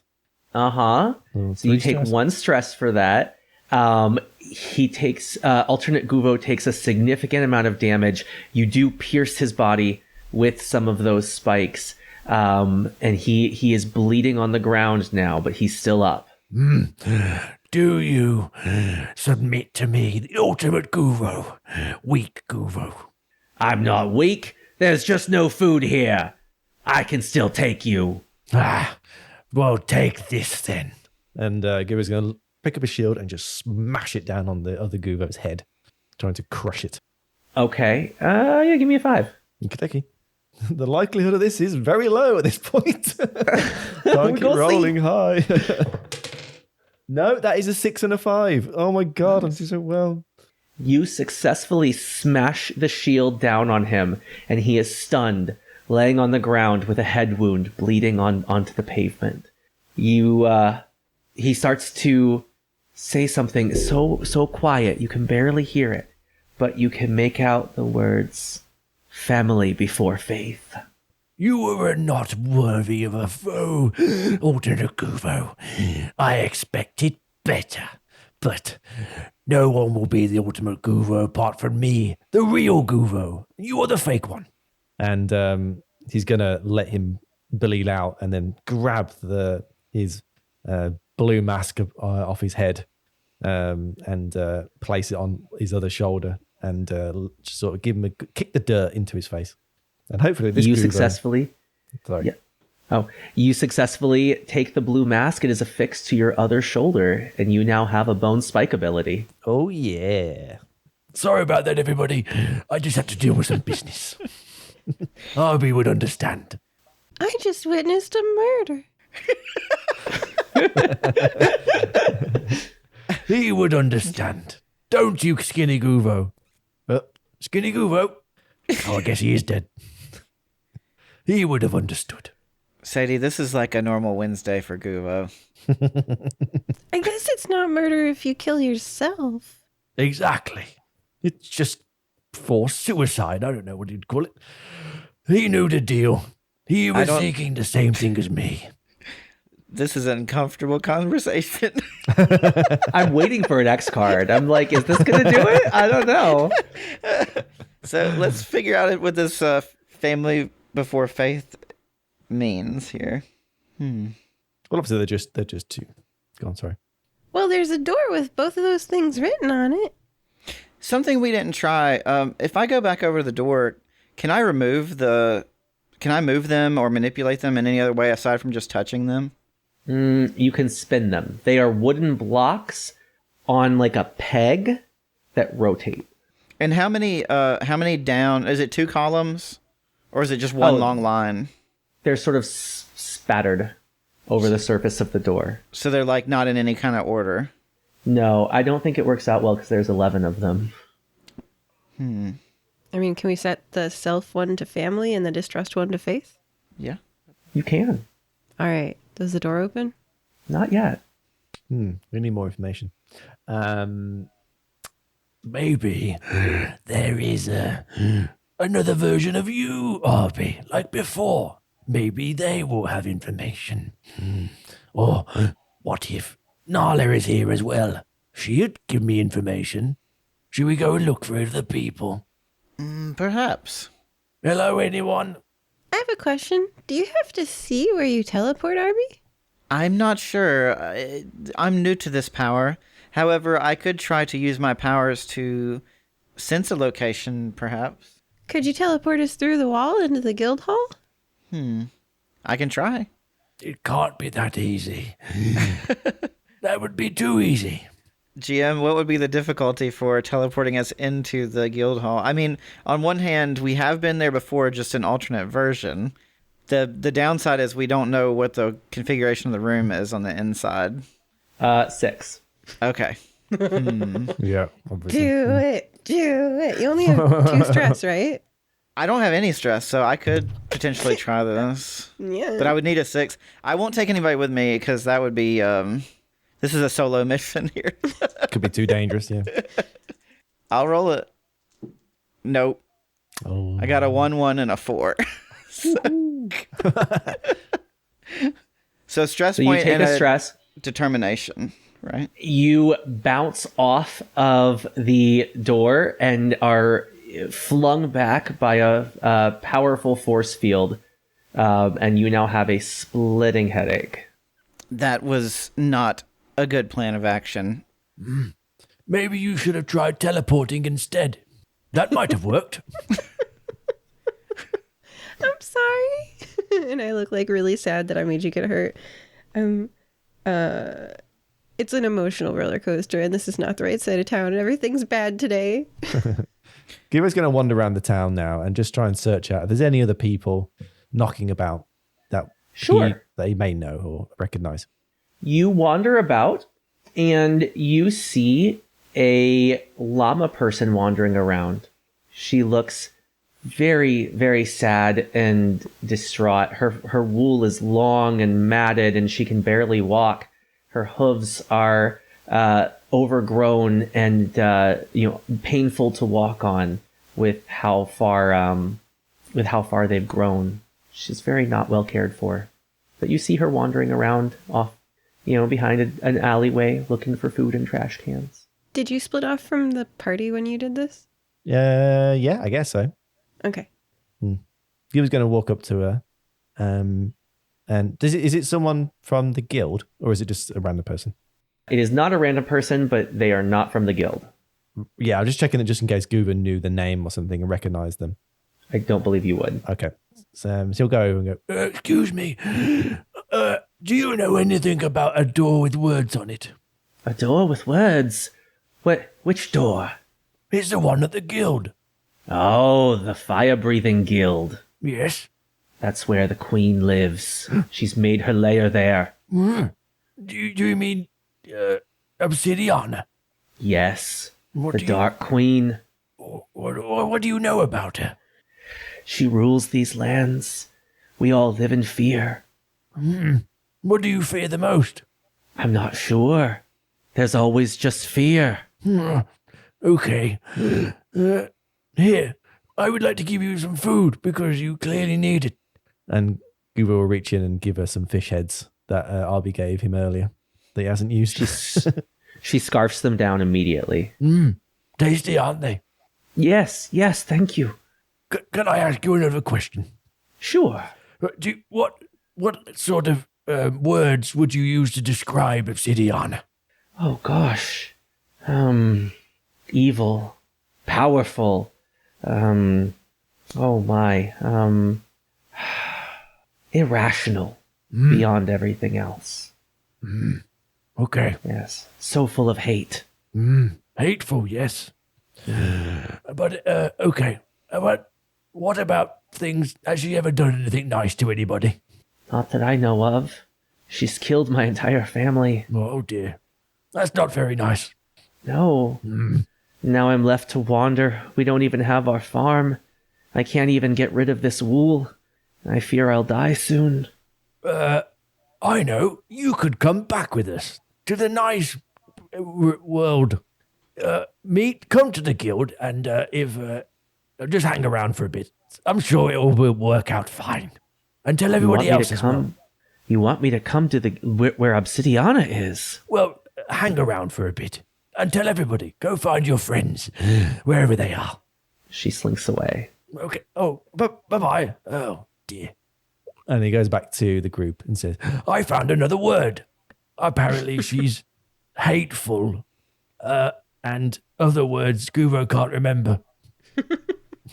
But I don't think they were related. So hate, family. I think revenge and pride are accurate.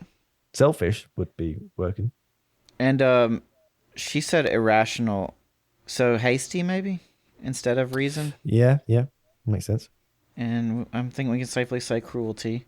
Yep, Enemy. definitely. Okay, so read off the list of words you're trying, and GM will describe the environment. Mm-hmm. I will try hate, family, revenge, pride, hasty, selfish, cruelty, faith, enemy, anger, and wrath. Okay, wait a second. Sorry. So that was fast. When you hit hate and turned it to love? No, I would switch them to the ones that I'm saying specifically, if they're not The bad already there. ones. Because I don't remember what the original configuration was. They were all on the bad originally. Okay, so I would leave hate. I would switch self to family. Gotcha. I would switch Nothing happened. justice to revenge. Or no, it's already on revenge. Pride. Hasty, selfish, cruelty. And then I would switch distrust to faith. And I would leave enemy, anger, and wrath. Nothing happens. So we're missing one. Maybe not. Maybe It's not. supposed to be joy, right? Would she feel? I guess she feels joy in. Oh, no, wait. I've been using dots to denote things, and there was a dot on my paper. I mean, she is over an order, and serenity, like, she doesn't seem like a serene person, but they do meditate and stuff, right? Like, if you're part of... Yeah, maybe she doesn't have the anger and wrath. It's just, being seeking power isn't always about anger. It's, it could be quite, I don't know. You don't need to be. Maybe these are things I don't know. All right, well, we'll try both. We'll leave hate. We'll have family, then revenge, then pride. Wait, what do you mean by leave hate? Like, it's... Wait, no, it's like a code. Do you know, like, it'd be like, so you had to press them in order. Family before faith. Press family, then faith. Do you know what I mean? So they're like buttons, like you put in like a keypad. But then you'd have to set them to the opposite before you... Yeah, so basically you need to press the clear button on the door so it resets. And then you go and start. I think we're standing outside their door fiddling with it for a bit too long. We should step away before they notice what we're doing. But maybe we want their attention, so like challenging them at their front door is what they like. That's our goal too. So maybe Sadie says, nobody's coming to check why we're fiddling with their front door lock for a really long time. She says to you guys, they must really trust that this will work. And so far that makes sense. Perhaps we need to knock. We have knocked. And banged Louder. and teleported. Guvo, I think Guvo's just going to do what I was thinking. He'll turn everything back to their negative aspects. He'll press the ones that relate to family and faith, or whatever the opposites were. What was it? Distrust. So he'll press distrust, then self, because that's family before faith. No, sorry. He'll do family. So he'll press self, then he'll press distrust, Now, what were the order of did the llama person say? Did anyone remember? Because hate was the last thing they said. No So then maybe, reason. So hasty might be before it.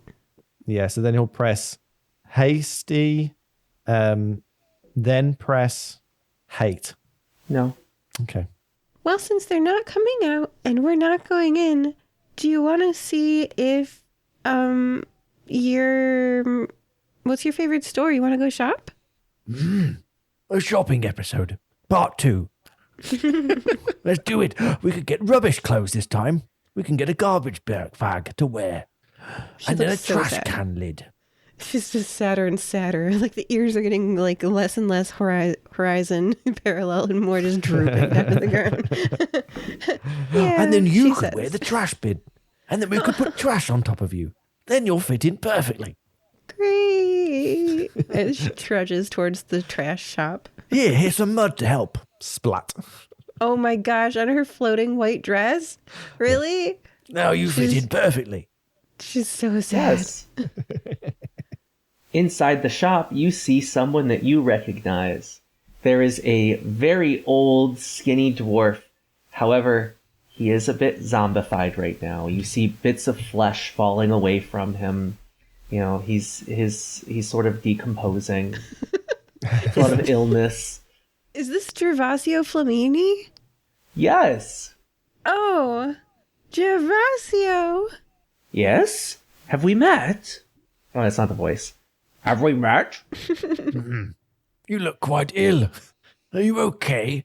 Well, this is what happens to people here. You live long enough, you fall apart. What are you going to do? Good point. Well, Gervasio, we have a problem. Do you know the guild hall? Yes? Well, we can't get into it. We're very confused by the door. We're trying to work out things that would describe the evil witch inside of it. Well, that makes sense. I believe she's trying to keep you out. We've all got problems. Look at me. I'm falling to bits. Good point. Well, to haste this conversation so you don't decompose before we finish it, I will give you the list of things and you tell me which ones are the nicest ones that make the most sense. How about that? I think not. Why should I give you the keys to the queen? She'll kill me. Well, we won't tell What her have you ever did it. done for me? What do you want? And He Guvo's looks down at himself again, at his rotting flesh. Guvo's You gonna, think you could fix this? And Guvo was going to attempt to pull down his shoulder again and be like, "Oh, not that way, up again." Oh, Sadie, this is for you, I think. Oh, yeah. I take out my healing crystals and I don't know what would be the best one for this. You got a lot of rotten flesh medications. Really like an antibiotic, right? Because your skin is exposed, but I don't have that on me. So I guess all right. I got a good, all right. N-phenyl, N12-phenylethyl, piperidine, phoryl, propanamide. Because when you got this level of damage, you need a really strong painkiller. So I hold forward a crystal to the person. Give me a roll. We'll make this with a 4. I'll take pity on you. No, you don't have to. I want to completely heal them. I want a strong impact. I want to change their life. I don't want to just like give them a painkiller. I want them to be cured. 5 it is. Yes. Uh-oh. Sadie explodes. Oh God! Sadie explodes and reappears at the college errand. Well, darling, how did that go? I look around and then I look at Kitschy and I'm like, my friends are in another world. I think I have to go back to the tree in the forest to wait. No, the dragon portal. Oh no. God, so you're not going to come back? I'm stuck in another world without my friend. Well, I'm stuck in the main world. My friends are stuck in the other world. Reverse isekai. So, I'm stuck in my own world. so GM, what would be the difficulty for me to try and open a portal to her, even though I don't know where she's at currently? 5. Wow, that is generous. I'm gonna. If you explode and join me, then it'll just be Guvo who's isekai'd. Well, I'm gonna try it. I'm gonna try it, and I'm gonna spend a determination to bring it to four dice. No, you Sure. should just explode. Damn it. I mean, I could still explode on 4 dice. I don't think he only has 1 stress, Yeah, I right? have 1 stress point. You have to roll all ones. Well, you could do, but Why are you spending your determination if you have 1 stress? yeah. I'm still down. I didn't. Is a 4. What? A 4, a 3, and a 1.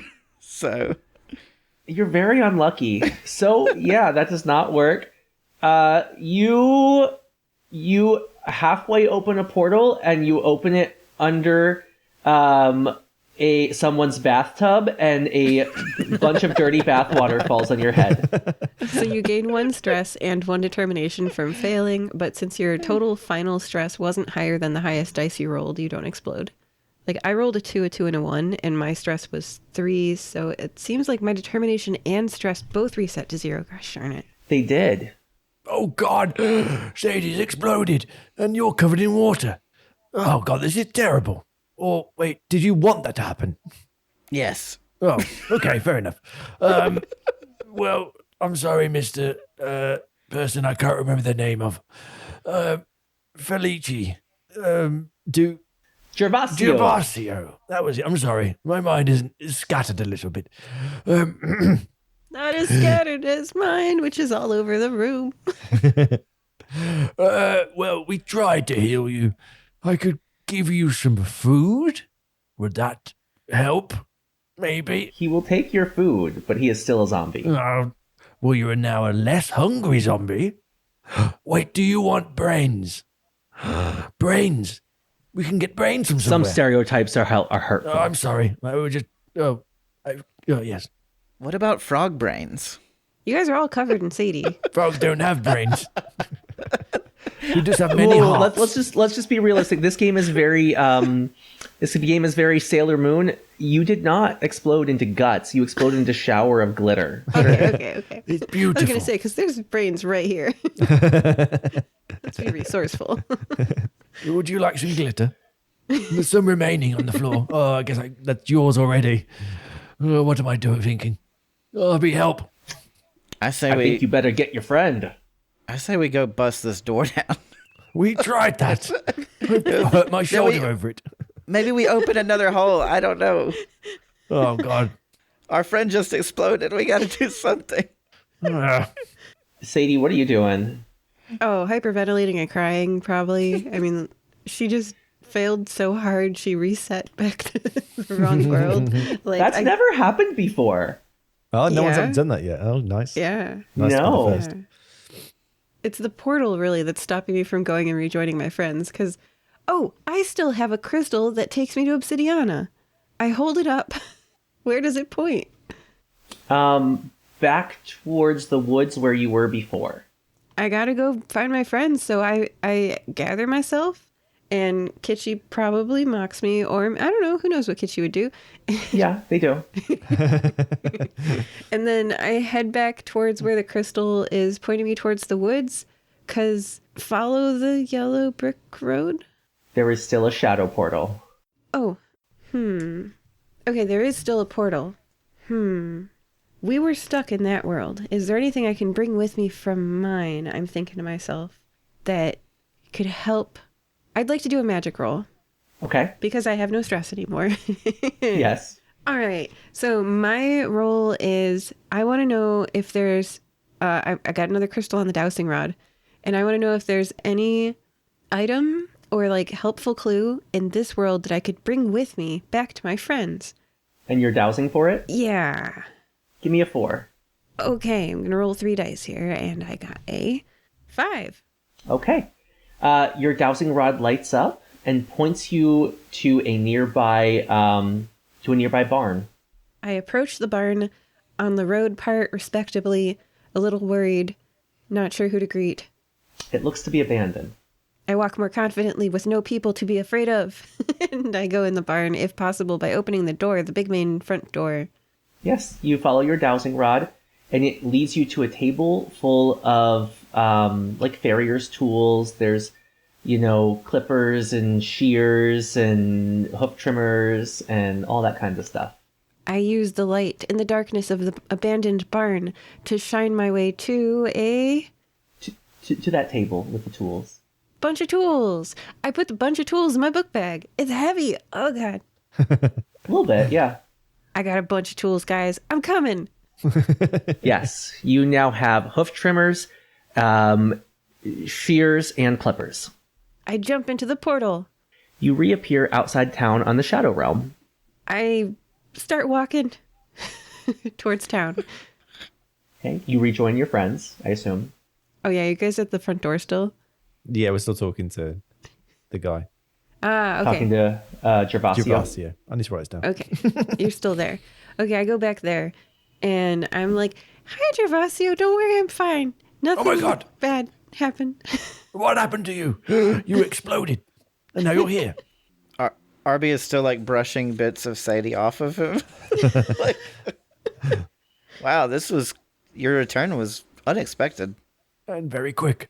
My crystal tiara has 6 crystals in it now. Yeah, that's how many lives you get. I guess. I don't know. Who knows? For this piece of jewelry, yeah. And so, like, maybe we can put on a new piece of jewelry. Like, we'll respawn in there and then, like, put on a new jewelry. But I'd be like, I think this tiara saved me. Whew. Well, it's a good thing you're not dead. Because we really don't know what we're doing in here. What did you bring with you? Anything? I take out a hoof cutting tool, which is like a wire cutter, but like curved. Wait, I know what to use that on. The llama person. They had very long nails. And maybe you could use it on yourself as well. Those long nails don't really suit you. I still I have- forgot about that. Cool back. Wait, I like wouldn't they be 6-inch long short nails. again since you're like in a new body? Or maybe not. I don't know. It does reset your stress.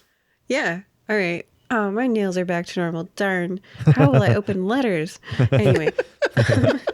But before we ferry that hoof, I would like to try to fully heal this person, because in my world, they're my childhood friend, Gervasio Flamini. So I look at them with compassion in my eyes and I say, but I can't bear to see Gervasio like this. First, wait, llama person, I'll deal with that later. I'm curious. But first, and I'm going to roll 3 dice. This time, I give them twice the dose. GM, I got a 6, amongst other things. Hey. Perfect. Go ahead and describe what happens.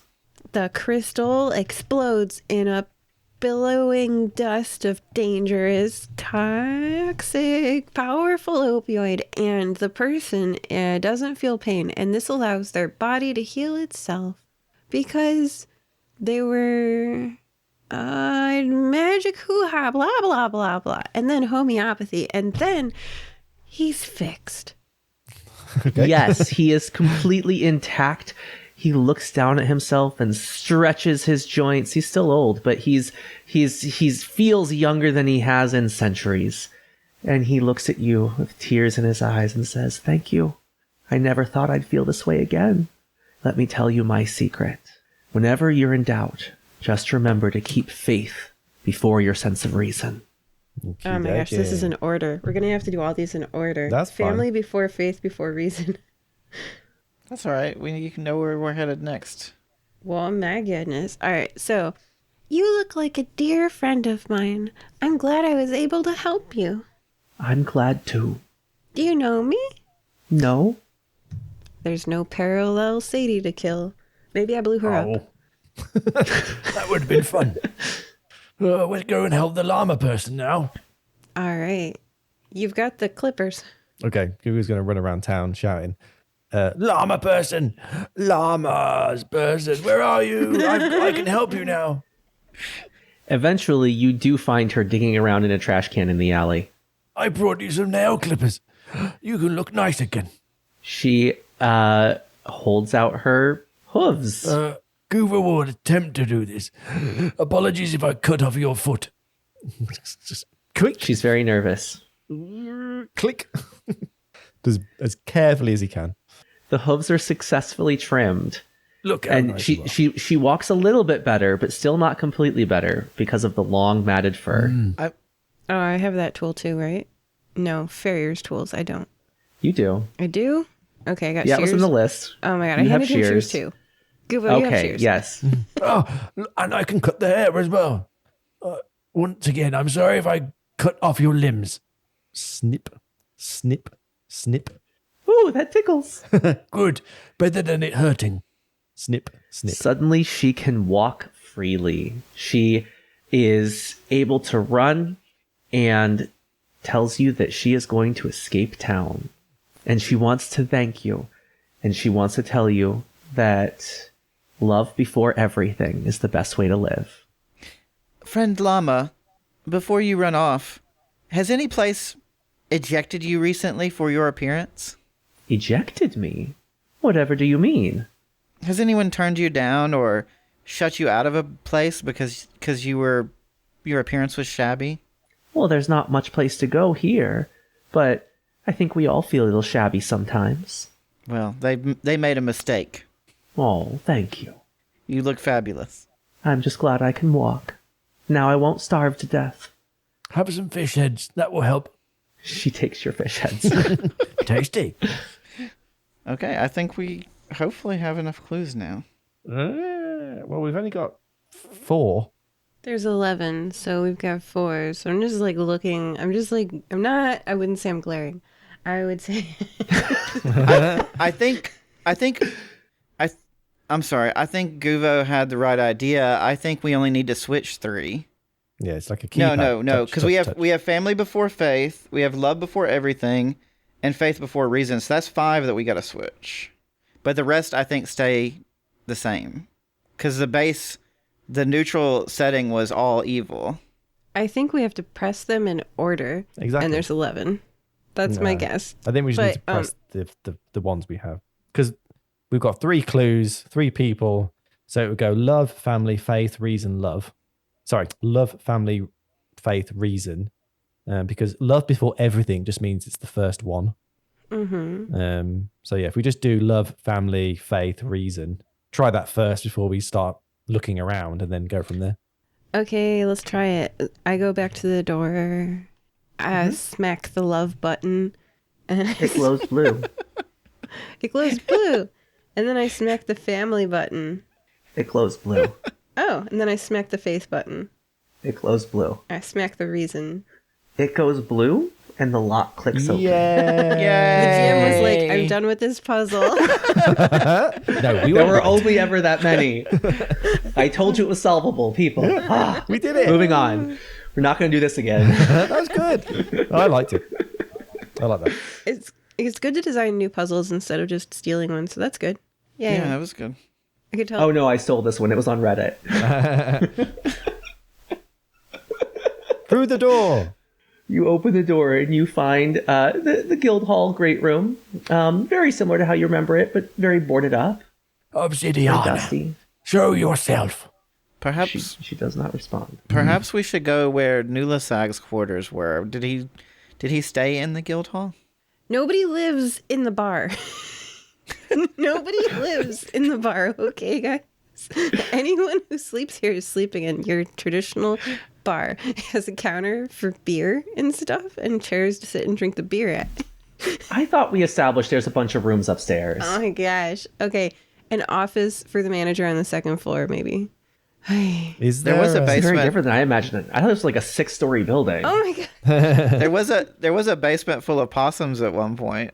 Yeah, there's a basement full of possums and Let's recruit a second floor office. And okay, And it's a it's- mansion and everybody has a room. And we all It's live at the place where we definitely drink. canon that Aaron's room with his big water vat thing was in the guild hall. Yes, on the second floor.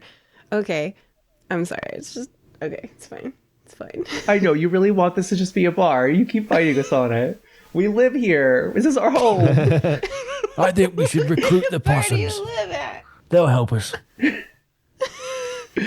Okay, so we go to the second floor of 10, the I guess. basement. To the basement. We go to the basement. Possums, show yourself. Call to arms. You find a room full of snakes in the basement. Oh, we can't call them to arms. Shut the door. That's a good pun. The possum family has been overthrown by snakes. How unfortunate. Oh, well. To the upstairs. Now we need some monkeys. Yes. Take the elevator. To the elevator. Okay, we take the elevator and it goes doon, doon, doon, doon. It's quite long just Yes. going up 2 floors, isn't it? Uh-huh. It opens. You see the door to Nuala Sag's office. No answer. Barge. Smash. Are you trying to break down the door? Okay. Give me a battle roll. Okey-dokey. We'll say this is a 4. Nope. I rolled 2 3s, which means Guvo explodes. No. A lovely rhinestone heart. Oh, Guvo. Good luck. Oh, Guvo. Why? Why are you back here already? Oh, I'm here again. Look, Wait a minute. Why am I here? Oh, Because you failed, oh, darling. God. Well, I guess I'll just hang out here then. You got any nice drinks? So while that's No. happening, can I just try the door handle? Sure. I'll open it. Okay, it opens. Is anybody inside? Yes. Sitting in a trance, you see a 30-something woman with blue skin and dark hair surrounded by candles. I do like candles. What type of candles are they? Black candles. Whoa. It takes a lot of dye to get black. I respect that. Unless she didn't make them herself. And then I'm like, you got money. I mean, she's wearing a like strappy black gown that looks very expensive and has a silver and ruby pendant on her chest that looks very expensive. Oh, man. Well, I mean, I got to help out class this joint up with her. You know, she's adding candles. She's adding a great dress. She's sitting in this mangy office. Gosh, I'm going to put some crystals. Like, if it's a pentagram, I'm going to bedazzle it. Got to help a girl out. Okay. You go right ahead and do that. I'd like to roll a wizardry roll to unintentionally mess up her magic. My character is trying to help. The player's not. Okay. Give me a 4. Okay. 1, 1, 5. Ooh. Okay. You succeed. You are sitting around the crystals and you knock over one of the candles, which does go out. It does not start a fire. However, Obsidiana awakes from her trance and sees the two of you standing around. Yeah. What a lovely spread you have here. I just thought I'd bedazzle it a little bit. And then she remembers she's talking to a person, like their eyes open, and she's like, and then she's being glared at, and there's just like the awkward, I'm sorry. Obsidiana draws daggers from some of the pockets on her dress. I'm so sorry. GM, do I happen to see the hammer or the amulet anywhere, like within sight?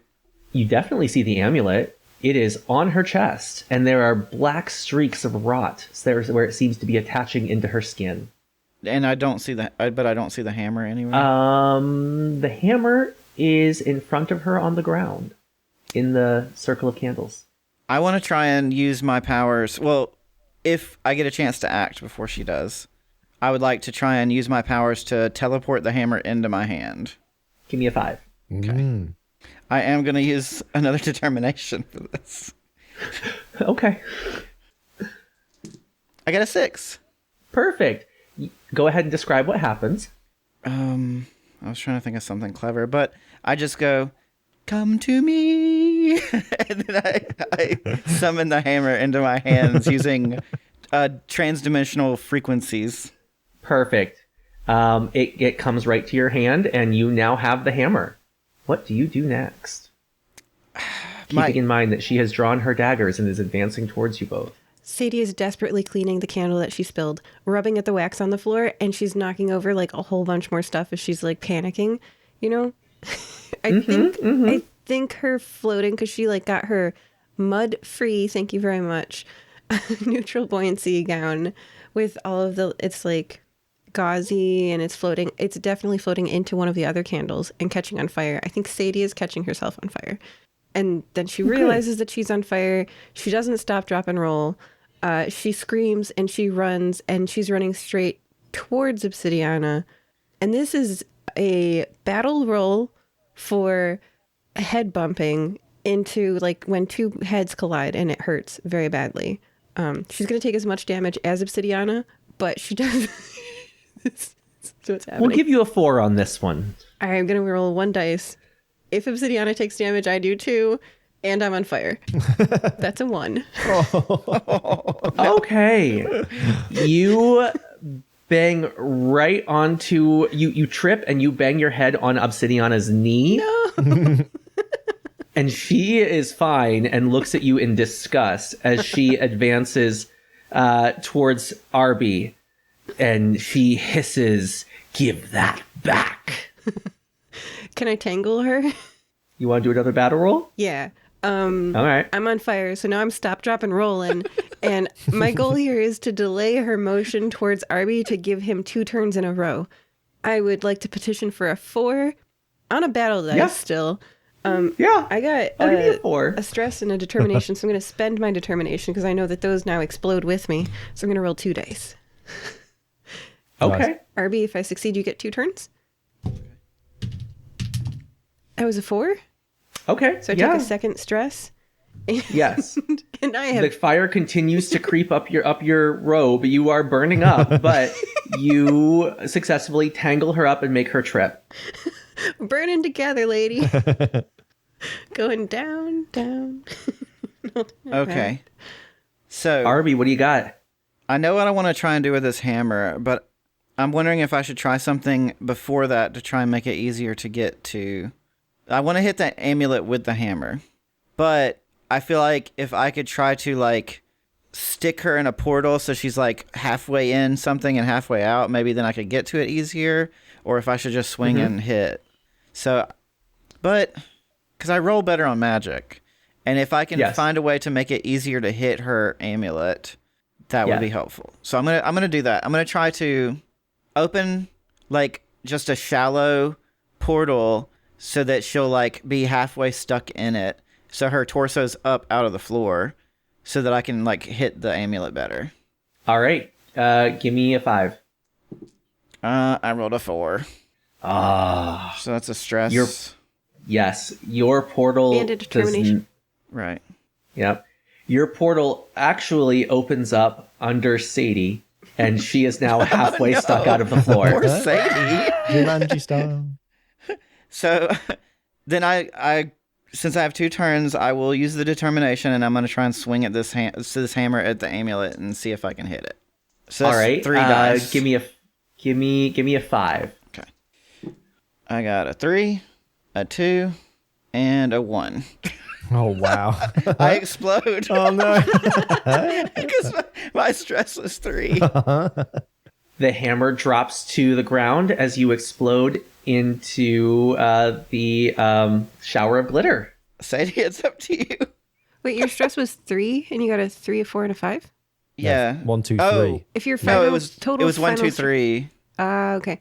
If your total final stress is higher than the highest dice you rolled. Okay, so you did not explode okay. yet. Good. Not Good. yet. Okay, you're still here. You are still here, but you failed the roll. Your stress now becomes 4. Do I still get another determination though, right? Uh-huh. Okay. And what bad thing could happen to you? I could still drop the hammer. I'm not. Guvo's got an idea. Guvo, give me I've something. got an What idea. happens I've got to an him? idea. So Guvo thinking, well, he needs to get back somehow. He's not getting much out of Kitschy, so he's going to use his magic finally, and he thinks to himself, Wait a minute. There's another Guvo in that world, and if I create a mirror and I do the same pose as that Guvo, I could swap places with him. so he's going to attempt to mirror the dimensions and use that as like a portal to step through the mirror by creating like a duplicate pose as though, I don't know, so I mean, like you swap places because of the pose you're in, because of the mirror. Sure. Give me a 4. Okay. He's got 1 die. We'll see. Oh, no. 2. Where? Okay. You could go walk back to the original portal. You very much could. You can rejoin it anytime. Guvo doesn't walk places. Oh, Fine. As he sort of, imagine he headbangs his mirror and is like, damn it, that didn't work. I have to walk. And Guvo's gonna, no, he went, no, Guvo could fly. and Guvo's gonna dive off the castle and try and imagine because of how Sadie got back in, going to this little shack thing. Kichi could tell him potentially.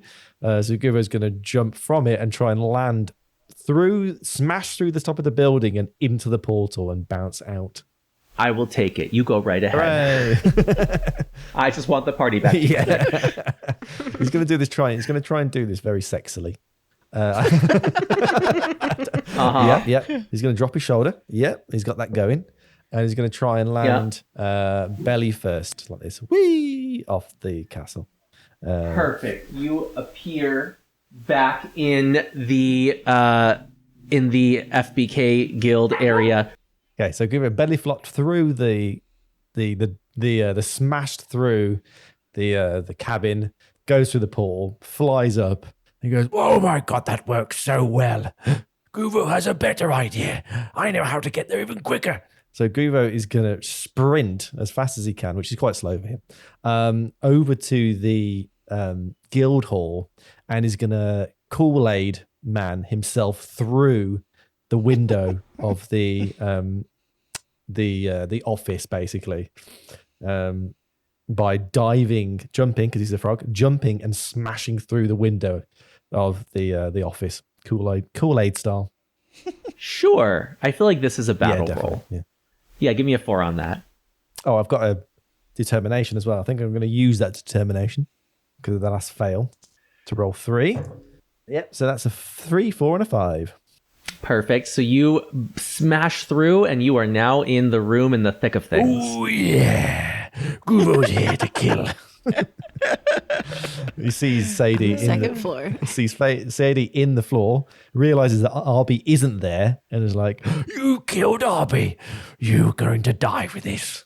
and No, I didn't. I didn't. Oh, end up you didn't. exploding. Sorry. I thought I did. that's fine. So he sees you there anyway. No, he just dropped the hammer or something. We didn't decide. Guvo's gonna use now his new spiny ability. He sort of thinks the same thing he did last time. He's gonna pull into his new kabuki blue mask, and as he sort of like touches it, like slaps it onto his shoulder, massive spines come out of his body, and he's just gonna rush towards the Obsidiana and just try and belly flop her with all the spines on top of him. Sure. Go ahead and give me a battle roll on that. We'll make it a 4. Nope, that is a 3 and a 1. Oh man.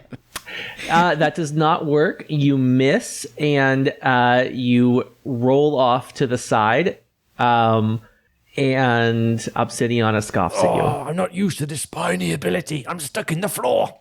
And he's sort of wiggling like, I can't get out. So what bad thing happens to Arby back from his roll? I think he just dropped the hammer on the floor. I think that's all we...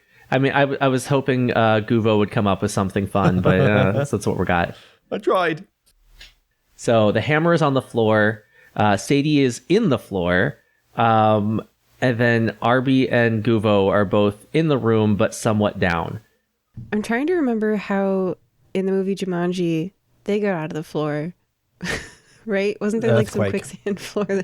I believe it was an earthquake that split the house in half. Yeah, exactly. Yeah. And they were like half in the floor. And I think someone like reaches and pulls them out. So, right? Like it's not like they crawl out. Like they crawl. Because it's Robin Williams is in the floor. He's then the earthquake breaks it apart, and he sort of like falls down to the lower floor. Yeah. Okay. Got it. So all I need to do is destroy the second story of the guild hall and we can fall down to the first one. Perfect. And then that works perfect for you as well, because then there's never a second story anymore. It's just a bar. Only in this multiversal dimension. 2, 4, 6. Try nitrotoluene. And I'd like to roll a wizard roll. Okay. Give me a 4. 2, 2, 1. It's not your day. We were rolling so good before we actually had to do anything that mattered. So you were trying to blow up the floor, right? I was. Instead, you blow out the window or the wall that has the window in it, and there's now a gaping hole to the outside. Okay, I'll take it. Come on, Arby, do something. I don't know. Help us. Obsidiana throws one of her daggers at you, Sadie. Oh, I can't dodge. I'm like half in the floor. I just take it. You take some damage. It's in your shoulder now. I think I pass out. Ruined your dress. So, seeing that this isn't working so far, Arby has seen how duplicitous Obsidiana is, and he decides to try and change his tactics. He's going to pull his, suit open just a little bit more to, expose more of his chest. And he's going to look at Obsidiana, and he's going to say, "These fools are incompetent. I can't stand this group anymore. I think I want to join you, Obsidiana. I no longer want to be with the fire-breathing kittens. And I would like to roll a sexy roll to try to distract her so that maybe someone else can grab the hammer and smash her amulet." Okay, give me a 4. I only have 1 die, but I'm going to use my determination again. Okay, go right ahead. A 6. Yay. A 6 and a She 3. goes for it. She walks towards you and says, "Yes, yes, join me. Everyone should join me." These fire-breathing kittens are so basic, and you're so sensuous. Acidic? Guvo, what do you got? Guvo needs help. Clearly, he's seen his friend Arby leave the kittens, and he's getting confused and angry at this point. But then he remembers, wait, I have a friend. A friend could help me. I can use a mirror portal to bring my friend here. I will do this. And he's going to try and bring through. He's going to create a mirror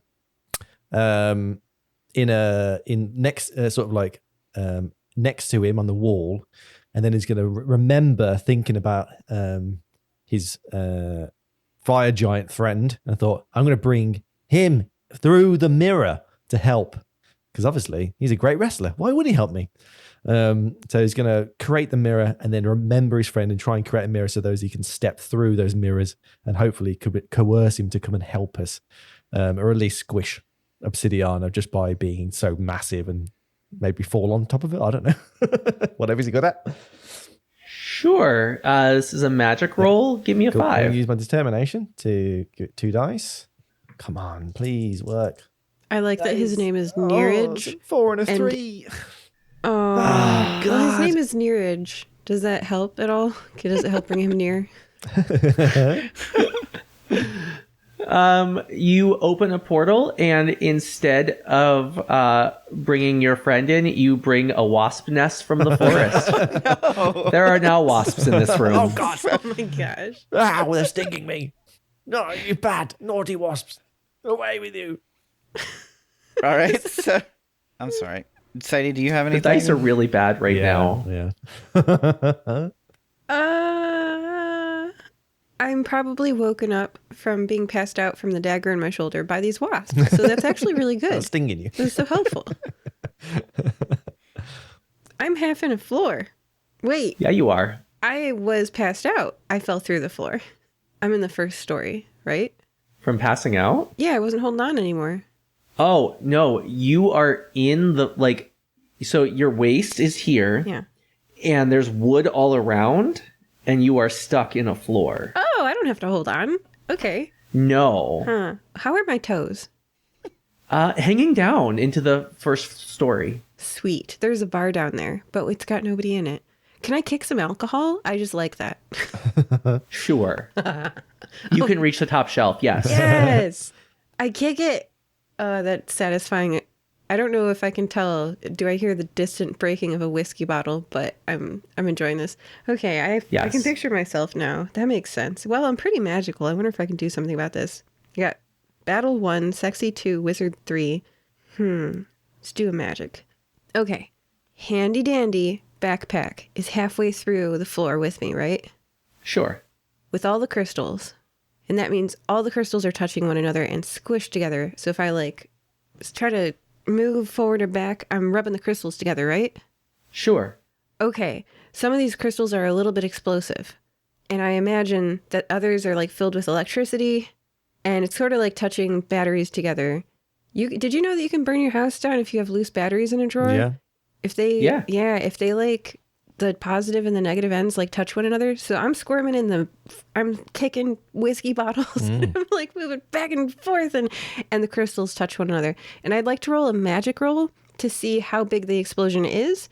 And my proposal for the GM is if I fail here, I get blowed up. Sure. I'm going to set this at a 4. Okay. And if I succeed, I would like everyone in the room, including Obsidiana, to be knocked to their batuses. Yes. And if I fail, I get blown up and I respawn. Okay. I got a 6. Hey. You successfully do it. You blast a giant hole in the floor. Everyone falls through to the bar area underneath, and they are knocked on their butts. Ow! What did you do, Sadie? I party foul, I guess. Mm-hmm. There's debris crumbling down. You do hear a sharp ding as the hammer strikes the ground near you. What's Arby doing? I guess I'm going to grab the hammer and try to strike this amulet again. Is that something I can do in one turn? Yeah, why not? Let's hope I roll. You said a 5 before, I think, right? Yes, a 5 to destroy the amulet. I don't have any determination, so this is just 2 dice. You can also think about how you're doing this. You can be creative. Sexily destroy that amulet. What have you Well, got for I would you? need to use magic if I wanted to. You already got increase close it. to her. I don't know. Oh.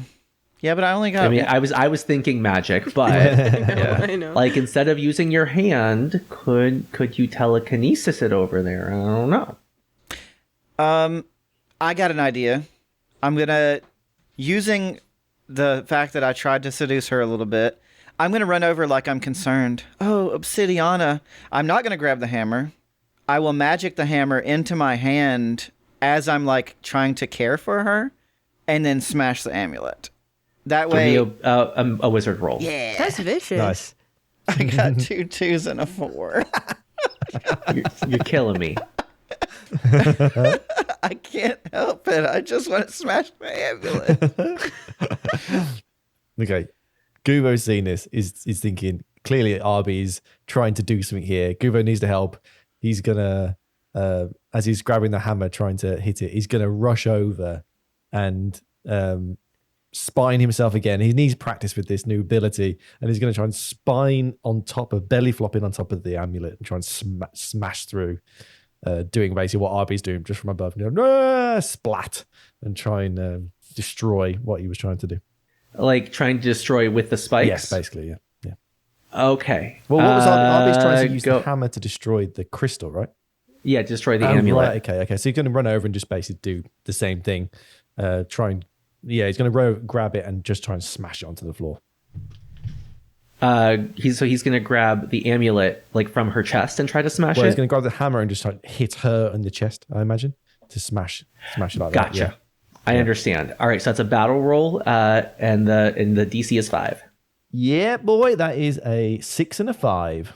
Perfect. You grab up that hammer, you smash it down under her chest, and it crumbles into pieces as a bright red light flashes, blinding everyone momentarily before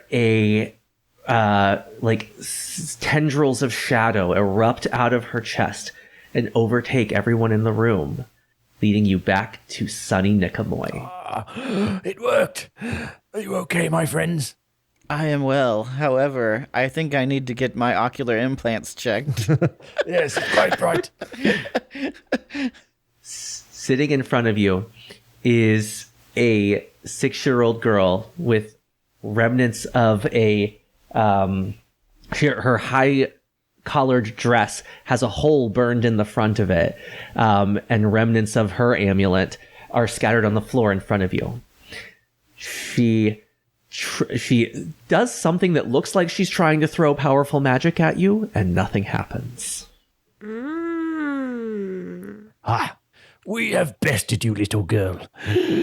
I suspect you should just leave and forget everything that happened here. Maybe go and live a normal life with the parents or something. I don't care really anymore. Just get out of the town.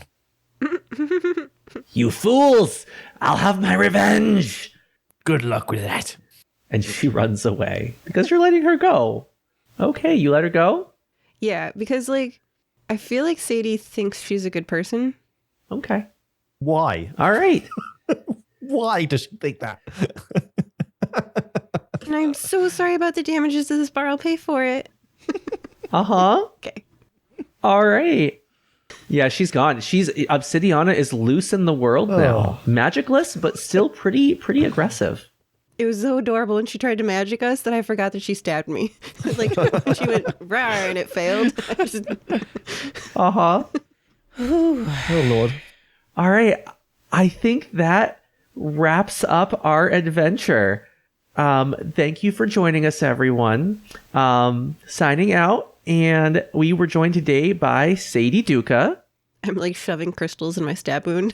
Bye. Guvo Strongfoot. Guvo's going to keep his bedazzled jacket and hopefully use his more sex appeal later on in another adventure, maybe. Goodbye. And Arby Atlas. Changes. Bye. Bye. Goodbye. Bye.